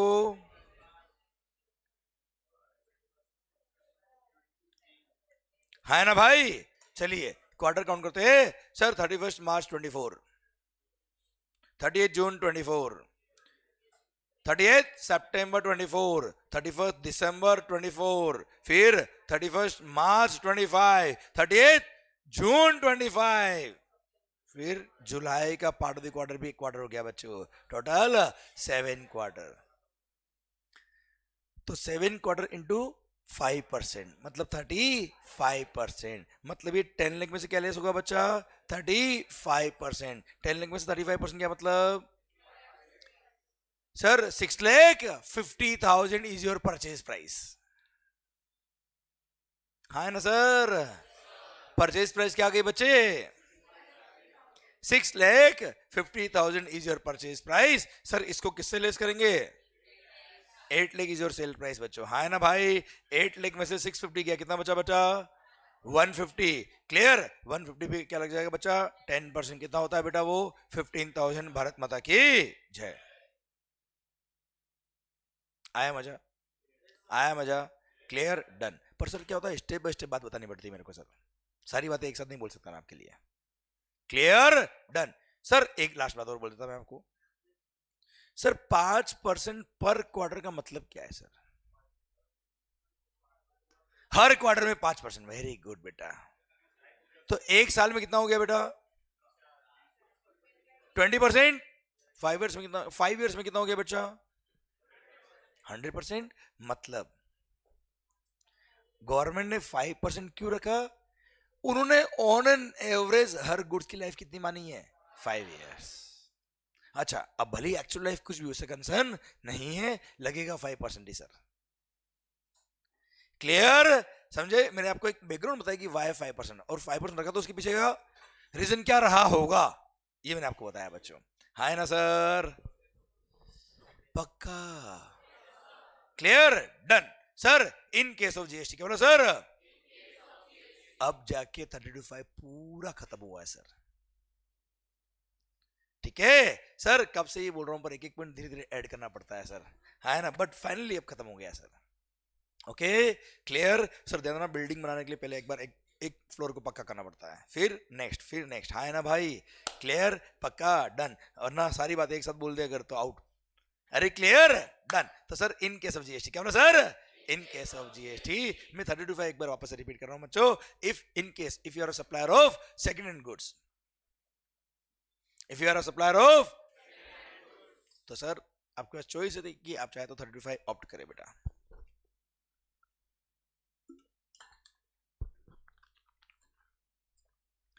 आपके पास चॉइस है कि आप चाहे तो 32(5) ऑप्ट करें। 32(5) बोलता है क्या? आप डायरेक्टली टैक्स पे करें on sale price minus purchase price. Clear? पर कंडीशन क्या है? उस गुड्स के परचेज पे जो टैक्स पे किया उसका क्रेडिट नहीं मिलेगा। ये लाइन बोलते शायद आपको बाकी सब बात समझ में आ रही होगी क्या? बाकी सारा आईटीसी मिलेगा, कोई तकलीफ नहीं, सारे कैपिटल गुड्स का मिलेगा, सारे इनपुट सर्विस का मिलेगा, बाकी सारे इनपुट का भी क्रेडिट मिलेगा बच्चों, हाँ है ना भाई? यस। पर अगर कभी भी गुड्स लॉस में चाहो, अगर कभी वैल्यू नेगेटिव आ रही है तो it shall be deem to be nil. Plus अगर किसी भी फाइनेंस कंपनी ने कोई गुड्स रीपर्चेज करके फिर उसको बेचा है तो ऐसे केस में purchase price will be determined by using this formula. क्या फॉर्मूला है बेटा? जो परचेज प्राइस थी ओरिजिनली माइनस 5% पर क्वार्टर या पार्ट ऑफ द क्वार्टर। ये क्वार्टर कब से काउंट करेंगे बेटा? From date of purchase till the date of disposal, है ना भाई? यस। ठीक है, 32(5) पूरा इन इट्स ऑल रेस्पेक्ट खत्म होता है। बोलिए सर।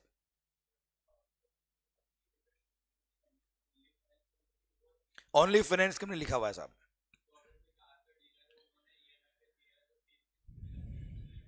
नहीं नहीं, एक मिनट रुक बेटा।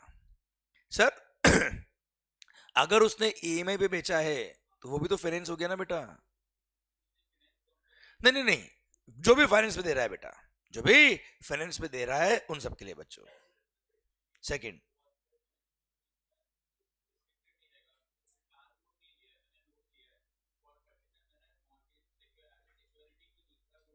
चलेगा सर।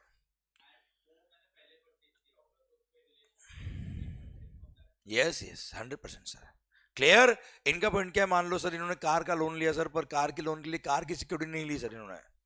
सर फाइनेंस कंपनी ने कार के लोन के लिए इनके घर की सिक्योरिटी रख ली सर, या घर का नहीं, घर सेल नहीं कर पाएंगे तो वही मूल प्रॉपर्टी हो जाएगा सर। तो कोई मशीन है सर, मान लो कोई मशीन है, वो सिक्योरिटी में रखी सब, हाँ है ना सर। अब आपने वो इंस्टॉलमेंट पे नहीं करी तो वो कार तो रिपर्चेज नहीं कर सकते सर। उन्होंने क्या रिपर्चेज किया, वो सिक्योरिटी जो थी मशीन वाली वो रिपर्चेज कर ली साहब। तो ऐसे केस में क्या होगा बच्चे, वो मशीन का जो ओरिजिनल परचेज प्राइस था बेटा वहां से 5% पर क्वार्टर लेस करेंगे सर। ठीक है, कार के परचेज प्राइस से मतलब नहीं है, पर फिर भी प्रैक्टिकली बात करें तो ये बहुत रेयर कभी होगा सर, पर अगर होगा तो आंसर इज दैस। तो मार्केट वैल्यू निकालेंगे सर। ठीक है, बेस्ट जजमेंट करेंगे सर, वैल्यूएशन रूल्स का सर रूल नंबर। हाँ तो मैं वही कह रहा हूँ सर, वैल्यू डिटरमाइन नहीं हो रहा ना बेटा परचेज का। परचेज प्राइस मतलब क्या, परचेज की वैल्यू बेटा, और क्या है। ठीक है, तो रूल नंबर हमने पढ़ा था ना कल सर 31, बेस्ट जजमेंट तो ही है हमेशा सर। Okay sir. सर और कोई डाउट, कोई डाउट, हाँ सर।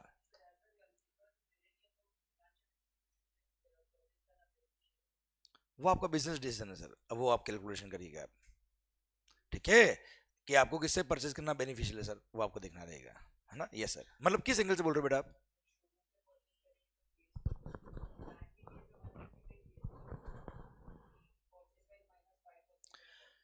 ओके, हो सकता है ना बेटा।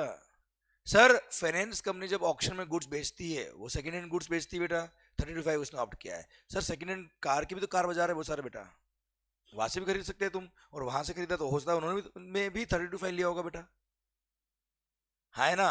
अब उन्होंने भी 32 लिया तो आप चेक कर लेना किसके लिए कहाँ से आपको लेना सही है सर। ठीक है, वही बात होगी ना, एक मोबाइल की दुकान इसने नहीं ले रखा ऑप्शन, एक ने ले रखा है बेटा, क्या होगा। ठीक है, दोनों ने ले रखा तो क्या होगा, फिर आपकी ओरिजिनल कार की वैल्यू क्या है देखना पड़ेगा सर आपको। ठीक है, so it's your business decision sir. Sir please. Sir. Sir.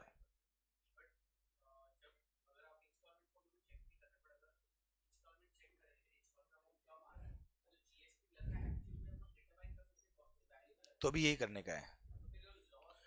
32 में क्या दिया है, ऑप्शन दिया है। क्लियर। अब आपके लिए फायदेमंद तो लेना, नहीं हो तो मत लेना सर आप।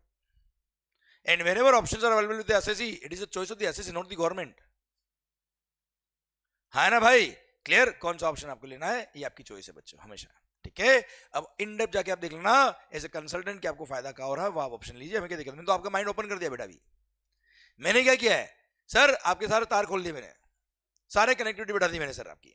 ठीक है, अब case to case advisory change होगी कि आप ऑप्शन क्या लेना है सर। Sir please. नहीं नहीं किया सर, सेकंड हैंड गुड्स को डिफाइन नहीं किया, वो जनरल कॉमन सेंस में लिया जाएगा sir. Sir please.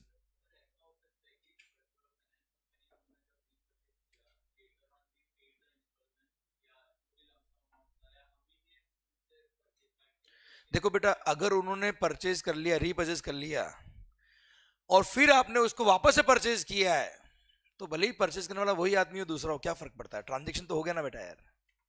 Clear, transaction हो गया तो 32 लगेगा बच्चा। हाँ सर। सर क्या सर। Okay sir.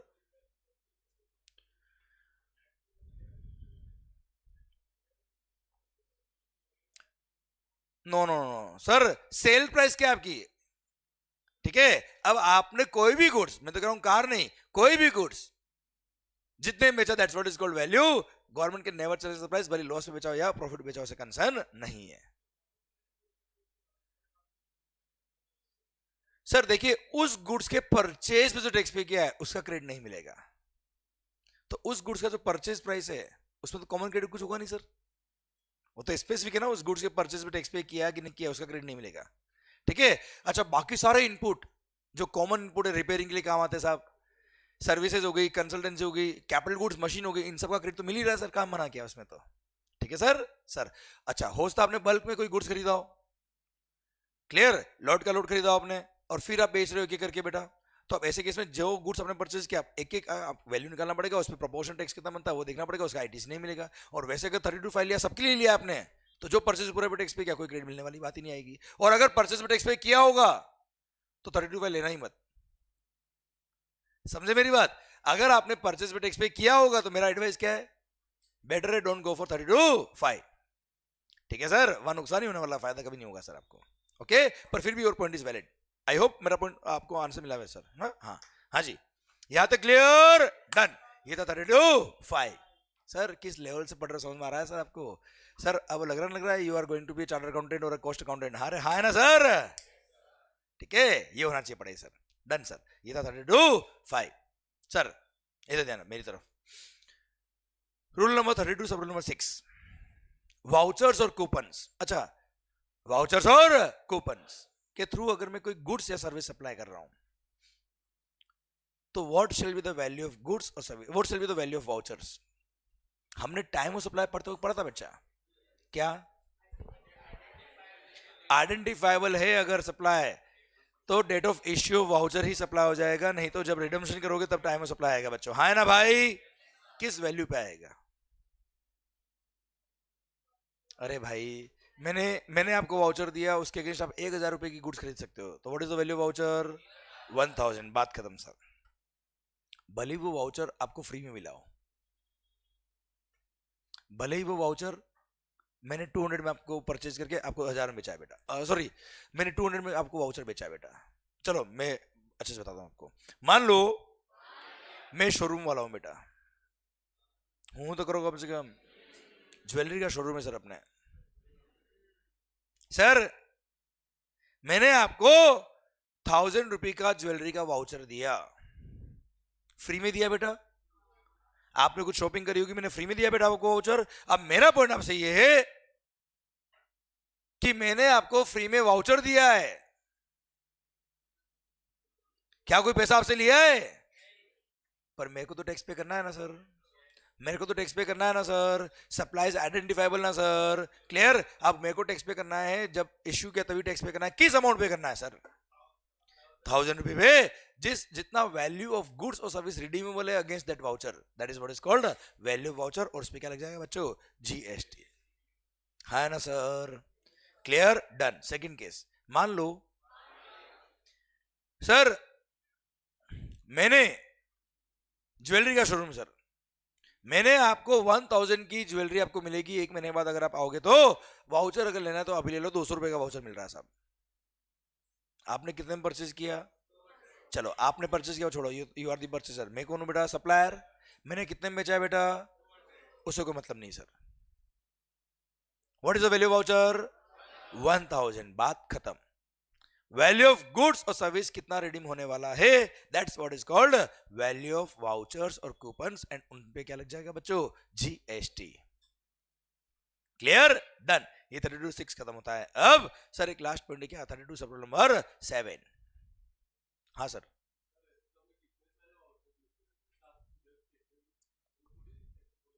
सर अब वो होते नहीं होते मुझे नहीं पता, लॉ में तो लिखा है टैक्सेबल है सर। अच्छा, if supply is not identifiable, क्या बोला सर?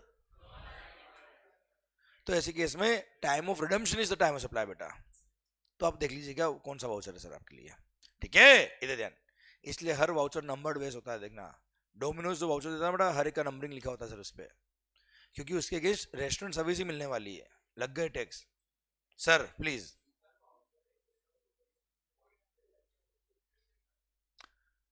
सर मेरे हिसाब से value should be in the money, तभी आपको वो वाउचर कहलाएगा सर। सर ओके, इधर ध्यान, इधर ध्यान, ओशरी इधर इधर इधर। Sir in case of GST क्या बोला sir? Rule number 32 sub rule number 7 सुनो, अभी काम का नहीं है 32(7), अब तक इसमें कुछ सर्विस नोटिफाई नहीं करी, पर रूल क्या कहता है सुनना ध्यान से। Rule number 32 sub rule number 7 बोलता है क्या, गवर्नमेंट के पास पावर है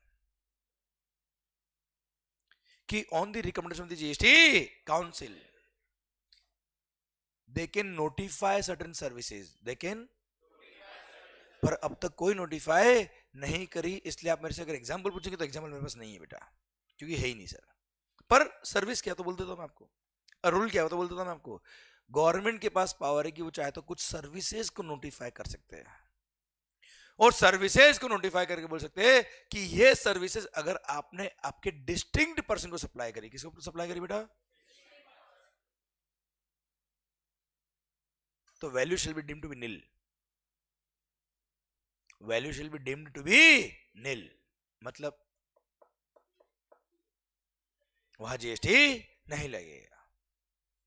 किसको सप्लाई करी तो बेटा, having the same PAN number, किसको सप्लाई करी सर, तो ऐसे केस में value shall be deemed to be nil. हाँ ना भाई, गवर्नमेंट के पास पावर की वो चाहे तो कुछ सर्विसेज को नोटिफाई करके बोल सकता है कि ये सर्विसेज अगर आपने आपके डिस्टिंक्ट पर्सन को सप्लाई करी तो ऐसे केस में value shall be deemed to be nil, पर 8% ऐसा कोई सर्विस नोटिफाई नहीं हुआ। है ना भाई, क्लियर, पक्का, डन। जैसे टेलीकॉम कंपनी को मान लो नोटिफाई कर दे सर, या बैंकिंग कंपनी को मान लो नोटिफाई कर दे बैंकिंग सर्विसेज को, तो एक बैंक ने अपनी दूसरी ब्रांच को सर्विस दी बेटा, है ना, तो वहां वैल्यू क्या माना जाएगा, निल माना जाएगा और जीएसटी नहीं लगेगा। पर अब तक नोटिफाई कोई सर्विस नहीं हुई, तो मैं एग्जांपल भी नहीं दे सकता आपको स्ट्रांगली बेटा उसका, है ना भाई, यस। हाँ, स्पेसिफिक प्रोविजन शैल always prevail over general provision sir, okay, पर 8% को नोटिफाई हुआ ही नहीं सर, है ना मालिक, क्लियर, डन। तो सर ये तो रूल नंबर 32 पूरा खत्म होता है। अब इधर ध्यान, अब रूल नंबर 32 पूरा खत्म हो गया सर, हमने क्या क्या पढ़ा बेटा, इधर ध्यान, नजर इधर सर।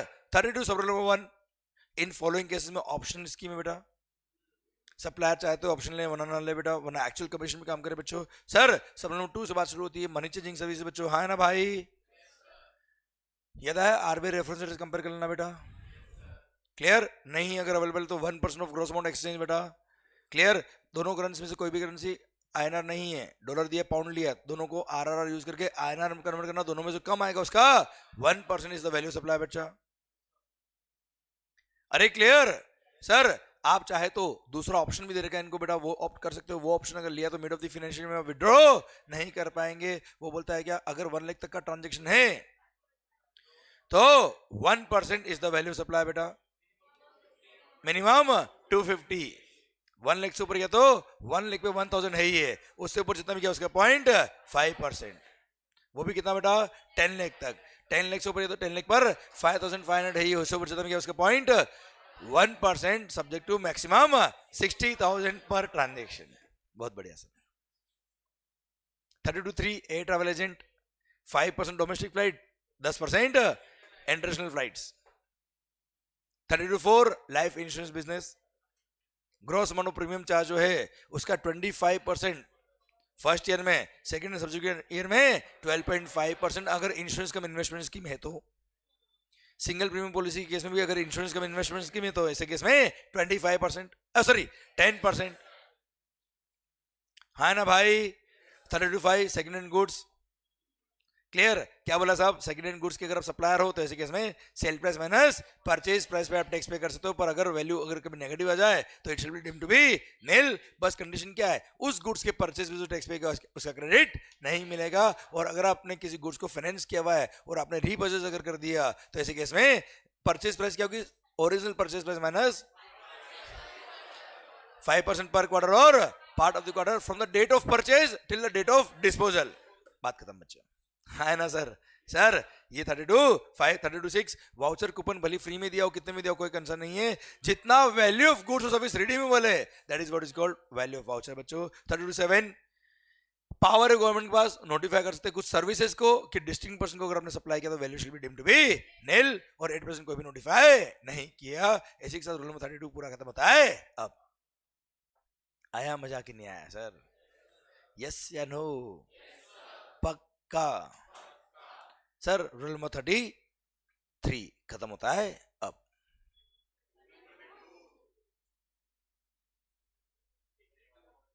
सर 33 भी खत्म होता है। अब याद करो प्योर एजेंट, अरे एक्स फैक्ट्री बेस पे ट्रांजेक्शन है वो तो मैं देखना कसम आपको उसकी बेटा, एक्स फैक्ट्री बेस पे ट्रांजेक्शन याद है क्या बच्चे? कस्टमर ने रिक्वेस्ट किया प्लीज डिलीवरी करा दो ना गुड्स, याद है क्या बच्चा? सर मैंने कस्टमर को बोला ठीक है मैं करा दूंगा पर उसका रीइंबर्समेंट लूंगा, रीइंबर्समेंट का अमाउंट अलग से लिखा है, एग्जैक्टली वही अमाउंट लिखा जो मैंने थर्ड पर्सन को पे किया, याद है क्या कुछ? तो that amount will be excluded from the value of supply as a pure agent, मैंने पे किया थर्ड पर्सन को बच्चा, हाँ है ना भाई? बोला था ना 33 खत्म होता है अब, समझा? समझा? डन। अच्छा चलो एक दो एग्जांपल और बात कर लूँ क्या मैं आपसे बेटा?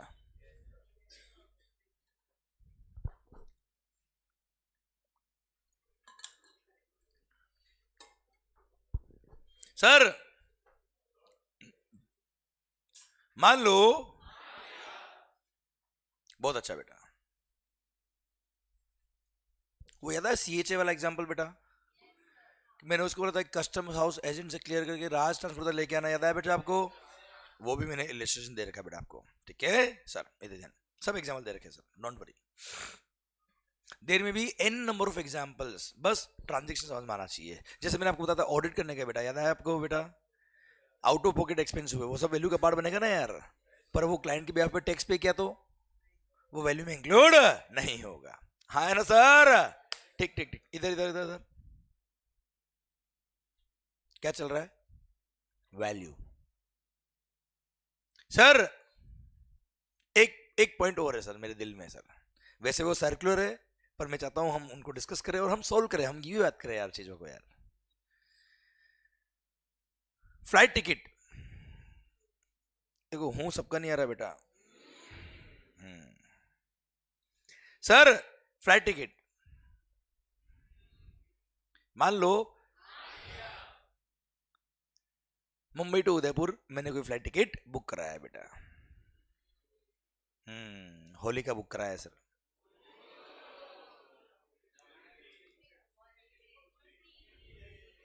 नहीं लेक्चर के बाद जाऊंगा रात को आ जाऊंगा बेटा।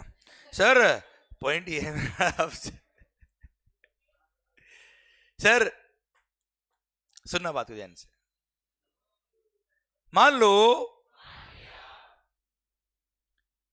अब जब फ्लाइट टिकट बुक कराया, दीपावली के लिए बुक कराया, 14 फेब के लिए बुक कराया, सर सुनना रे, अब पॉइंट मेरा आपसे ये, जब फ्लाइट टिकट हम बुक कराते हैं, मान लो इंडिगो एयरलाइंस फ्लाइट टिकट था ₹5000, सुनना बात को ध्यान से प्लीज सर। अब जब हम एयरपोर्ट पे जाते हैं सर, वहां पे एयरपोर्ट पर जितनी भी फैसिलिटीज आपको दिखती है बेटा, पूरा एयरपोर्ट एयर कंडीशनड है बेटा, साफ सफाई होती है, वॉशरूम है, सारी फैसिलिटीज आपको दे रखी है, दुकानें हैं वहाँ पे, और हाँ है ना, बैठने के लिए सर सब कुछ अरेंजमेंट कर रखा है, ये सब कौन दे रहा है बेटा आपको? क्या एयरलाइंस दे रही है? नहीं, ये वो एयरपोर्ट ऑपरेटर दे रहे बेटा आपको, जैसे airport authority of India for example, हाँ है ना? कुछ जगह अलग अलग हो सकता है इन्होंने फ्रेंचाइजी भी दे रखी बेटा, या हो सकता है कई जगह कॉन्ट्रैक्टर अपॉइंट भी किए हुए सर इन्होंने। तो airport authorities, airport operators are providing services to you बेटा, हाँ है ना भाई? उसके लिए they charge some service charges, उसको बोलते हैं पैसेंजर सर्विस फीस और यूजर डेवलपमेंट फीस। क्या बोलते बेटा? पैसेंजर सर्विस फीस और यूजर डेवलपमेंट फीस। वो तो मैं देखना कसम सर, सब तेरे को देख रहे, देख, और तू क्या देख रहा है? सर ध्यान इधर, बुक्स में नहीं, उधर नहीं लिखा बेटा, सर्कुलर ही नहीं सर। सर तो sir airport authorities are charging passenger service fees और यूजर डेवलपमेंट फीस सर, पर आप मुझे बताओ, हम जब सर एयरपोर्ट गए थे, क्या आपने वहां पे कुछ पैसे दिए क्या? क्योंकि अमाउंट छोटा होता है, so it is not possible for the airport authorities to collect the amount directly from the passengers, तो उन्होंने एयरलाइंस को बोल दिया। किसको बोल दिया बेटा? कि एक बार वो जब आप टिकट का अमाउंट लोगे तब हमारे बिहाफ पे आप ही वो अमाउंट कलेक्ट कर लेना साहब। हाँ है ना भाई? सर और सर हमने या फिर हमने एयरलाइंस को बोल दिया एक तरह से पैसेंजर्स ने कि हमारे बिहाफ पे पैसेंजर सर्विस फीस और यूजर डेवलपमेंट फी आप एयरपोर्ट अथॉरिटी को पे कर देना, ये पैसा हम आपको पे कर देंगे एज अ प्योर एजेंट, आप पे कर देना उनका सर। हाँ है ना सर? तो हमने क्या किया, टिकट था मान लो ₹5,000 का सर, कितने का था बच्चा? 5,000 का। 200 रुपये था मान लो पैसेंजर सर्विस फीस, 200 था कितना? 200 क्या था? यूजर डेवलपमेंट फीस बेटा। ठीक है, अच्छा these are the services which are provided by airport authorities or airport operator from Mr. Passenger. ठीक है, so they are also providing services to us बच्चा, it is chargeable to GST बच्चों। तो sir airport ने, airport authority ने वो 200 पे GST लगाएगा बच्चों, मान लो 18% टैक्स से कितना होता है? 36 बेटा। हाँ है ना भाई? तो 236 passenger service fees, 236 user development fees, मान लो 200 रुपए सर। सर पैसेंजर को पे करना है किसको? एयरपोर्ट अथॉरिटी को बेटा। तो पैसेंजर ने एयरलाइन को क्या बोला बेटा कि आप एक काम करना, हमसे जो टिकट का अमाउंट ले रहे हो 5,000 रुपए, साथ में एयरपोर्ट अथॉरिटी का 236 प्लस 236 भी ले लो और एयरपोर्ट अथॉरिटी को पे कर देना बच्चा। हाँ है ना भाई? क्लियर? तो एयरलाइंस जब हमको सर्विसेज दे रहा है, क्लियर, उसने हमसे 5,000 रुपये plus 236 passenger service fees, 236 user development fees जो हमसे कलेक्ट किया है, टोटल अमाउंट 5,000 प्लस ये 472 हो गया सर। हाँ है ना भाई? सर क्या एयरलाइंस की वैल्यू ऑफ सर्विस में ये दोनों चार्जेस ऐड होंगे बेटा? Airlines is just acting as an agent of the passenger. Airline ने क्या किया? हमारे बिहाफ पे एयरपोर्ट को पे किया है, उसने बिल में अलग से लिखा है वो अमाउंट। हाँ है ना? एग्जैक्टली वही अमाउंट लिखा है जो उसने एयरपोर्ट अथॉरिटी को पे किया है, उसने वो अमाउंट थर्ड पर्सन को पे किया, हमने उसको ऑथराइज किया कि हमारे बिहाफ पे पे करो बच्चा आप। हाँ है ना भाई? क्लियर? तो ऐसे केस में it fulfils all the conditions of a pure agent, और ऐसे केस में this passenger service fees and user development fee will be excluded from the value supply while charging the GST on the passenger ticket बेटा। हाँ है ना भाई? कुछ समझा कि गया? पक्का ना बेटा? डन। तो सर उसका जो टिकट अमाउंट है वही वैल्यू सप्लाई होता है, पैसेंजर सर्विस फीस और user development fee we are paying to airlines and they are paying to airport, and airlines is just acting as an agent of the passenger while paying the amount to them बेटा। हाँ है ना भाई?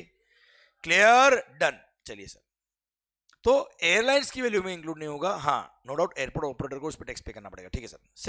Second बात, एक और बात, अब एयरलाइंस ने बोला एयरपोर्ट अथॉरिटी को, भाई साहब हम क्यों कलेक्ट करें आपके बिहाफ पे, हम तो नहीं करेंगे, हमको क्या मिल रहा है?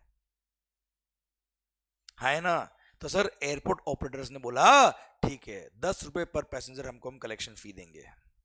कितना? ₹10 पर passenger we will give you collection fee, आप हमारे बिहाफ पे चार्ज कलेक्ट कर रहे हो इसलिए सर। तो 10 रुपए पर पैसेंजर का बिल कौन लिखेगा? एयरलाइंस। किसको लिखेगी? एयरपोर्ट अथॉरिटी को बेटा। हाँ है ना भाई? क्लियर? तो वो क्या है? कलेक्शन चार्जेस, कलेक्शन सर्विस हो गई बच्चों एक तरह से। क्लियर? तो 10 रुपए में क्या लग जाएगा बच्चों? जीएसटी। उसका बिल लिखेगा एयरलाइंस किसको? एयरपोर्ट ऑपरेटर्स को बच्चों। हाँ है ना भाई? क्लियर? डन। भारत माता की जय। इसके साथ ये सर्कुलर भी खत्म होता है। अब क्लियर? ये था रूल नंबर 33 प्लस सर्कुलर में बता दिए, कुछ एग्जांपल बुक में दे रखे, कुछ इलस्ट्रेशन में दे रखे, मैं ऑलरेडी डिस्कस कर चुका हूं मैक्सिमम में से। ठीक है सर। आइए रूल नंबर 34, उधर मत देखना कसम। सर रेट ऑफ एक्सचेंज क्या चीज? अगर आपने कोई सर्विस इंपोर्ट करी सर, क्या इंपोर्ट करी बेटा आपने?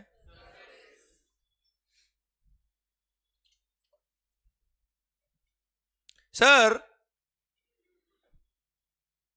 इंपोर्ट ऑफ सर्विस पे आईजीएसटी लगता है बेटा? लगता है ना सर? मान लो आपने सर्विसेज इंपोर्ट करी $1 में बेटा, $1 1 लाख में आपने सर्विसेज इंपोर्ट करी है, बताओ what is the value supply? Sir आपको क्या जीएसटी डॉलर में पे करना है बेटा? You need to convert the currency into INR. Clear? इसलिए रेट ऑफ एक्सचेंज यूज करके इस करेंसी को आपको आईएनआर में कन्वर्ट करना पड़ेगा। अब रेट ऑफ एक्सचेंज कौन सा सर? रेट ऑफ एक्सचेंज कौन सा, उसके लिए रूल नंबर 34 आया। और कौन सा और किस दिन का बेटा, क्योंकि रेट ऑफ एक्सचेंज फ्लक्चुएट भी होता है बेटा, उसके लिए रूल नंबर 34 आया। अच्छा, केवल सर्विस के लिए नहीं बेटा, गुड्स के केस में भी काम आएगा बच्चा ये। अच्छा, इंपोर्ट ऑफ गुड्स पे कस्टम के साथ में लगता है ना आईजीएसटी बच्चा। Second thing, export of goods और एक्सपोर्ट ऑफ सर्विस, इन पे भी लगता है आईजीएसटी। हम पढ़ेंगे आगे जाके बेटा, मैंने कभी बात नहीं बताई आपको ये वाली, पर बात करेंगे बाद में जाके बच्चों। एक्सपोर्ट ऑफ गुड्स और एक्सपोर्ट ऑफ सर्विस पे भी आईजीएसटी लगता है। अगेन वैल्यू निकालना पड़ेगा इन आईएनआर बच्चों, है ना भाई? क्लियर? तो रेट ऑफ एक्सचेंज कौन सा? तो सर उसके लिए रूल नंबर 34 ने बोला कि गुड्स है कि सर्विस है, बताओ पहले तो हमको आप। क्या बोला सर? गुड्स है या सर्विस है? अगर गुड्स होगा, क्या होगा मालिक? तो आंसर कुछ और है, सर्विस होगा तो आंसर कुछ और है। पहले बोलो कौन सा बताओ बेटा? गुड्स।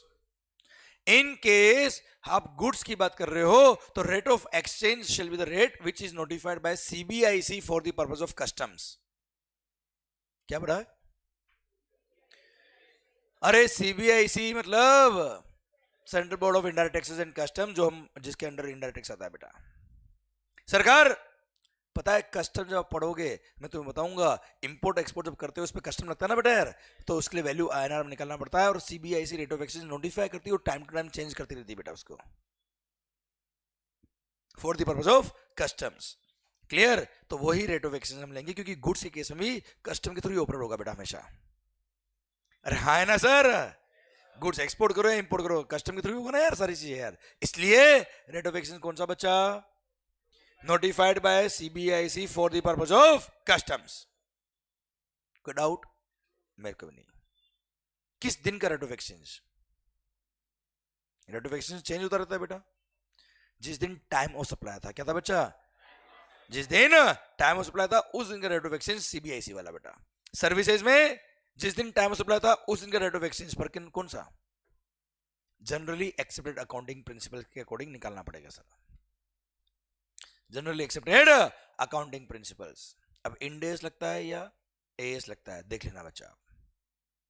क्लियर? पर हाँ सर भले इंडेस हो या एएस हो, दोनों ही केस में बोला हुआ है क्या सर? जिस बैंक से आप डील करते हो। क्या बोला सर?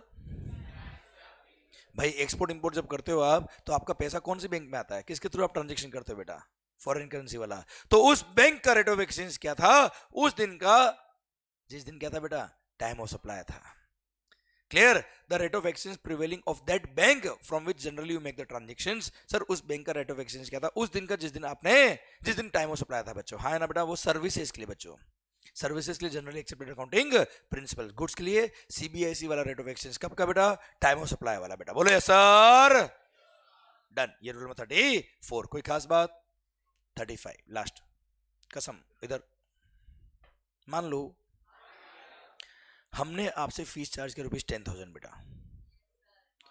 मान लो हमने आपसे फीस चार्ज किया 10,000, क्या उसके ओवर एंड अबव हमने कोई जीएसटी आपसे लिया है? आवाज नहीं आ रही ओए। तो क्या माना जाएगा? Inclusive of GST. हाँ ना सर? सर वेनेवर प्राइसेस में अलग से जीएसटी नहीं रिकवरी किया है, प्राइसेस को अलग से जीएसटी इंडिकेट नहीं किया है, तो क्या मानेंगे बेटा उसको हमेशा? Inclusive GST. और इंक्लूसिव जीएसटी कैसे वैल्यू निकालेंगे बेटा? वैल्यू कैसे निकालेंगे बच्चों? जो भी आपसे प्राइस लिया including GST divide by 100 plus rate of tax. मान लो 18% टैक्स था बेटा, तो 118 मल्टीप्लाई बाय 100, तो इससे आ जाएगा वैल्यू बेटा। है ना? मल्टीप्लाई बाय 9 करेंगे तो सीजीएसटी आ जाएगा, मल्टीप्लाई बाय 18 करेंगे तो आईजीएसटी, अगर 18% टैक्स है तो बेटा। है ना भाई? क्लियर? एग्जाम में ध्यान रखना, गलती से कभी 18% मल्टीप्लाई मत करना। अगर वैल्यू पूछा तो वैल्यू निकाल के आना बेटा, टैक्स नहीं। ठीक है? तो मान लो 10,000 डिवाइड बाय 118 इंटू 100, ये करोगे तो वैल्यू आ जाएगा बच्चों। कोई खास बात? पक्का? ठीक है। अच्छा, सीजीएसटी की रेट दे रखी मान लो 9% बेटा। क्वेश्चन दे दिया क्या? 10,000 इज द फीस, इसमें सब कुछ इंक्लूडेड है, और सीजीएसटी की रेट कितनी है? 9%। बताओ वैल्यू क्या होगा? तो 10,000 डिवाइड बाय 109 मत करना, 11 ऐड करना, क्योंकि जहां CGST लगा वहां SGST भी लगा है, ठीक है। तो 10,000 डिवाइड बाय 118 इंटू 100 जो आएगा अमाउंट वो क्या आ जाएगा बच्चा, वैल्यू आ जाएगा, ठीक है। क्लियर। ये गलती छोटी सी एग्जाम में हो जाती है कभी कभी, इसलिए मैंने बताया 9% दे रखा मतलब 18 है, वो ध्यान रखना, ठीक है सर। डन। इसी के साथ पॉइंट खत्म होता है। अब इसी के साथ वैल्यू के सारे पॉइंट खत्म होते हैं। अब एक लास्ट बात हो रहा है सर मेरे दिल में, सर मान लो कोई गुड्स मार्केट में 1 लाख रुपए में बिक रहा है बेटा, ₹1 lakh is the selling price generally in the market, but I have collected just ₹10,000 from my customer. कितना बेटा? And customer and me are not related. Yes sir. बताओ, can government challenge the price? आवाज नहीं आ रही भाई। Government can never challenge the price, बात करी थी ना हमने बेटा। पर अगर असिस्टेंट कमिश्नर या डेप्यूटी कमिश्नर या उसके अबो रैंक वाले ऑफिसर को अगर ऐसा लगता है कि वैल्यू सही नहीं है, तो after taking permission from the commissioner, after taking prior approval from the commissioner, वो हमारे कंसर्न की स्पेशल ऑडिट करवा सकता है। और स्पेशल ऑडिट के लिए कॉस्ट अकाउंटेंट और चार्टर्ड अकाउंटेंट इन प्रैक्टिस जो होते हैं who are nominated by the commissioner, उनको फीस भी कौन पे करता है? गवर्नमेंट पे करता है बेटा, सीए फॉर्म्स बेटा। क्लियर। उनको कमिश्नर नॉमिनेट करेगी और बोलेगी क्या यहां जाके स्पेशल ऑडिट करके आओ, चेक करो कि मामला गड़बड़ तो नहीं बेटा। वो कर सकते हैं। ये था सेक्शन नंबर 66। ये हम पढ़ेंगे, ऑडिट का एक चैप्टर मैंने अलग से दे रखा है, वहां पर ये सेक्शन मैंने जानबूझ के छोटा सा दे रखा है बेटा आपको, कि government can never challenge the price. पर यस, असिस्टेंट कमिश्नर या उसके अबो रैंक वाले ऑफिसर को लगता है कि वैल्यू गड़बड़ है या फिर आईटीसी गड़बड़ किया आपने, ये 2 केस, आईटीसी मैंने पढ़ाया नहीं इसलिए बोला नहीं मैंने आपको, तो ऐसे केस में वो स्पेशल ऑडिट का ऑर्डर दे सकता है after taking permission from commissioner. Clear. और वो सीए या कॉस्ट अकाउंटेंट जो उन्होंने अपॉइंट किए, उनकी फीस भी वही लोग पे करते हैं, डिपार्टमेंट पे करता है बेटा, ठीक है। वो आके आपके यहाँ पे क्या करेंगे बेटा, स्पेशल ऑडिट करेंगे कि वैल्यू सही है कि नहीं सर, गड़बड़ तो नहीं कर रखा सर आपने कोई, ठीक है। That's what they can do बेटा, हाँ है ना भाई। Otherwise government can never challenge the price. और इसी के साथ पूरा वैल्यूएशन खत्म होता है। अब सर हमने शुरू किया था कहां से? वैल्यू की बात करें हम, सर शुरू किया था हमने क्या, ये मार्कर मैंने बेचा है बेटा, आपको याद आया बेटा आपको? What is the value of marker बेटा, याद आया बेटा आपको? क्लियर। सर वहां से मैंने शुरू किया था। अरे क्लियर। गवर्नमेंट के नेवर चेंज द प्राइस, वहां हमने डिस्कशन किया था बेटा, याद आया बेटा आपको? पता है वो जो डिस्कशन था ना सर, उसने इतना स्ट्रॉन्ग बेस आपको तैयार कर दिया है कि अब आप चीजों को अपना आप सोच पा रहे हो बेटा। समझे आप मेरी बात? Clear. Which is very much required. Sir आप पढ़ाई जब करते हो ना बेटा, आप मान के चलिए आप बहुत होशियार हो, आप ये मत समझो कि आपको कुछ नहीं आता, आपको बहुत कुछ आता है, तभी जाके आप फाइनल लेवल पे आए हो सर। हाँ, थोड़ा बहुत और आना बाकी है जिसकी वजह से हम क्या बन जाएंगे, सीए में जो भी है सर, हाँ है ना भाई? यस। समझे। पर ऐसा नहीं कि कुछ भी नहीं आता है, इसलिए जब आप पढ़ने बैठते हो कोई भी सब्जेक्ट, तो सर सोचो वो क्या पढ़ रहे हो आप। बस बुक उठाया और याद करना चालू किया नहीं, सोचो क्या हो क्या रहा है, आखिर ये क्यों हो रहा है, कैसे हो रहा है। क्लियर। समझे मेरी बात? हाँ, इतना डेप्थ में जाने का हर जगह वक्त नहीं मिलता होगा, मैं समझता हूँ बेटा, पर आई ट्राई माय बेस्ट कि इनडायरेक्ट से पूरे आपको इस तरह से फिट कर दूं इस तरह में आपके, हाँ है ना।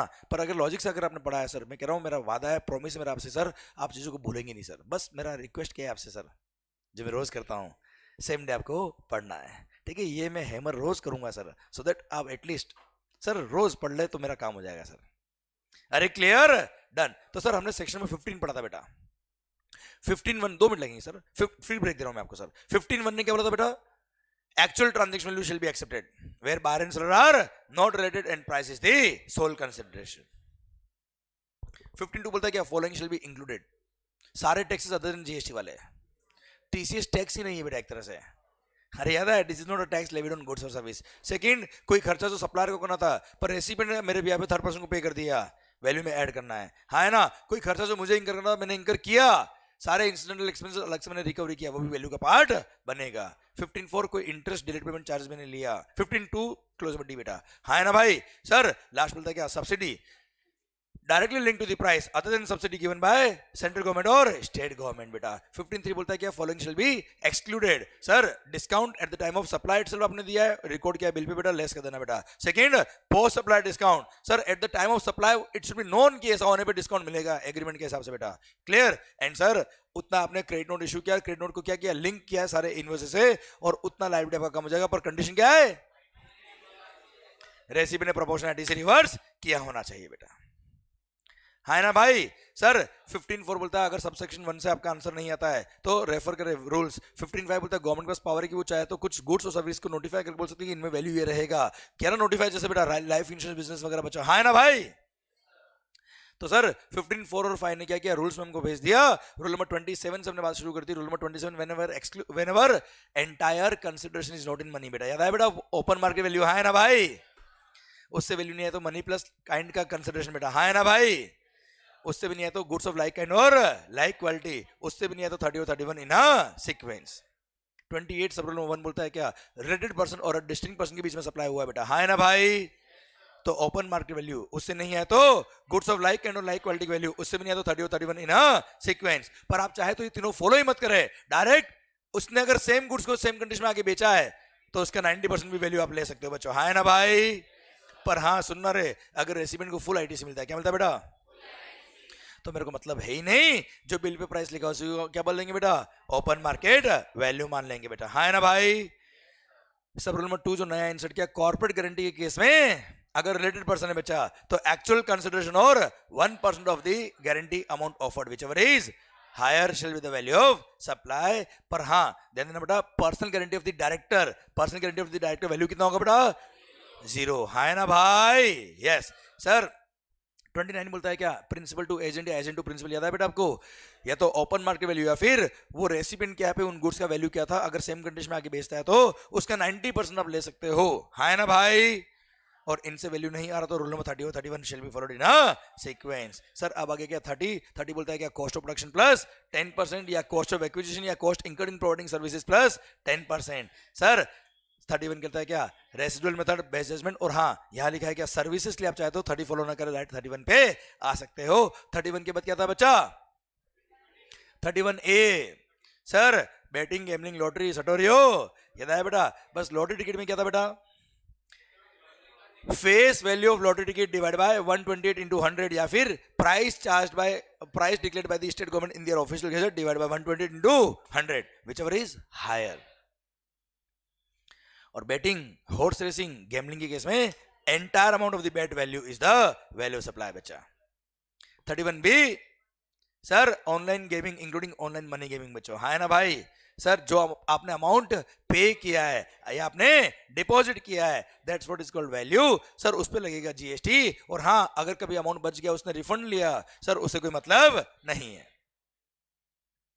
31C कैसीनो के केस में क्या होगा बेटा, जो आपने चिप्स कॉइन्स वगैरह परचेज किए सर उसके लिए जो अमाउंट पे किया, या फिर आपने किसी इवेंट में पार्टिसिपेट करने के लिए कंपटीशन वगैरह में पार्टिसिपेट करने के लिए कोई अमाउंट पे किया that's what is called value. पैसे बच गए रिफंड लिया उससे कोई मतलब नहीं है। हाँ पैसे लगाए जीत गए उसके वापस लगाए उससे कोई मतलब नहीं है ना सर। यस भले 31B हो या 31C दोनों के लिए कॉमन बात ये वाली बेटा, है ना sir. Rule number 32 sub rule number 1 बोलता है इन फॉलोइंग केस में ऑप्शन है बेटा। 32 बोलता है क्या, मनी चेंजिंग सर्विस के लिए बच्चों, है ना भाई। दो ऑप्शन थे बेटा, या तो नॉर्मल आरबीआई रेफरेंस रेट वगैरह याद है बेटा आपको, या फिर 1 लाख तक 1%, उससे ऊपर या तो 0.5%, उससे ऊपर या तो 0.1% याद है बच्चों आपको। 1%, 0.5% एंड 0.1%, 1 लाख 10 लाख और उसके ऊपर बेटा मिनिमम 250 मैक्सिमम 60,000।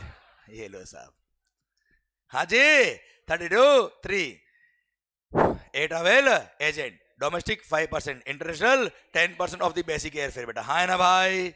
32(4) लाइफ इंश्योरेंस के केस में 25% फर्स्ट ईयर में, सेकंड एंड सब्सिक्वेंट ईयर में 12.5%, सिंगल प्रीमियम पॉलिसी के केस में 10%। अगर इंश्योरेंस कम इन्वेस्टमेंट स्कीम है तो, और उसमें रिस्क कवर का अमाउंट अलग से इंडिकेट नहीं किया तो, हाँ ना भाई, अलग से इंडिकेट कर दे तो हम उसी पे टैक्स लगा देंगे बच्चों, यस नो। और पूरी पॉलिसी रिस्क कवर की तो दिमाग खराब करना ही मत, gross amount of premium is the value of supply बच्चा, हाँ ना sir. 32.5 sale price minus purchase price, पर उस गुड्स के परचेज में टैक्स पे क्या हो सकता क्रेडिट नहीं मिलेगा सर, और कभी भी लॉस हो जाए तो value shall be deemed to be nil. Clear? And sir अगर आपने फाइनेंस किया और गुड्स को रीपरचेज किया तो पर original purchase price minus 5% per quarter या पार्ट ऑफ द क्वार्टर, इससे आपका परचेज प्राइस आ जाएगा बच्चों। हाँ है ना भाई? 32.6 वाउचर के केस में जितना वैल्यू का गुड्स या सर्विस रिडीम होने वाला है दैट इज कॉल्ड वाउचर का वैल्यू। 32.7 अभी तक कोई नोटिफाई नहीं हुई सर्विस, कोई एग्जांपल नहीं इसका सर। हाँ है ना भाई?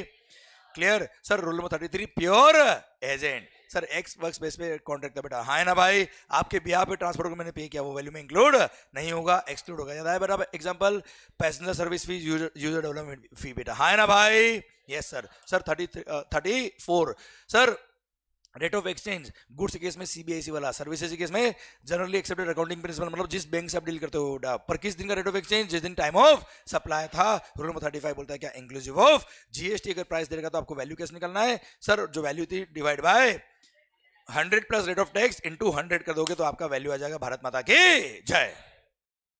पूरा चैप्टर खत्म होता है। अब याद है कि नहीं सर आपको? सर मैंने आपको ये नहीं बताया कि मेरे को कितना आता है, मैंने आपको लास्ट 3-4 मिनट में ये बताया कि आपको सब कुछ आता है ना सर? बस मैं चाहता हूँ ये पूरा मोमेंटम कंटिन्यू रहे एंड तक, मेरी गारंटी इस तरह से पूरा सिलेबस भी खत्म हो सकता है बच्चों। सर आपने देखा होगा ना, जैसे ही मैंने जिस रूल की बात करी वो पिक्चर शायद दिमाग में आई होगी सर आपको। जैसे ही मैंने बोला F4 बेस पे था बेटा, जैसे मैंने बोला एक्स फैक्ट्री बेस पे था बेटा, शायद वो ट्रांसपोर्ट की पूरी इमेज याद आ रही थी बेटा आपको याद नहीं करना पड़ रहा था सर, ऑटोमेटिक आ रहा था सर आपको। क्लियर? मैं बता रहा हूं पूरा इनडायरेक्ट टैक्स ऑब्वियस बन जाना चाहिए, मैं कर दूंगा ये काम। बस मेरे से कमिटमेंट, मेरे को कमिटमेंट आपसे एक ही चाहिए क्या? बस जो मैंने पढ़ा है वो पढ़ के आ जाओ, बाकी मेरा काम है सर, बाकी सब मेरा काम है सर। क्लियर? चलिए सरकार मिलते हैं ब्रेक के बाद। Thank you so much. पर सर 1 मिनट, आप लोग रोज लेट कर रहे हो, please be on time. 15 minute में हमें शुरू करना है। ओके सर, जो वीडियो क्लास में please have a click of the slides. हाँ जी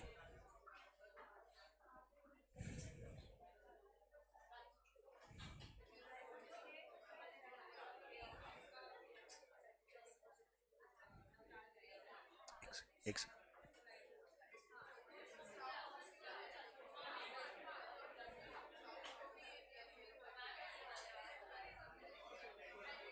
ओके डन। चलिए सरकार थैंक यू सो मच, मिलते हैं नेक्स्ट चैप्टर के लिए sir. Thank you, bye bye. माहौल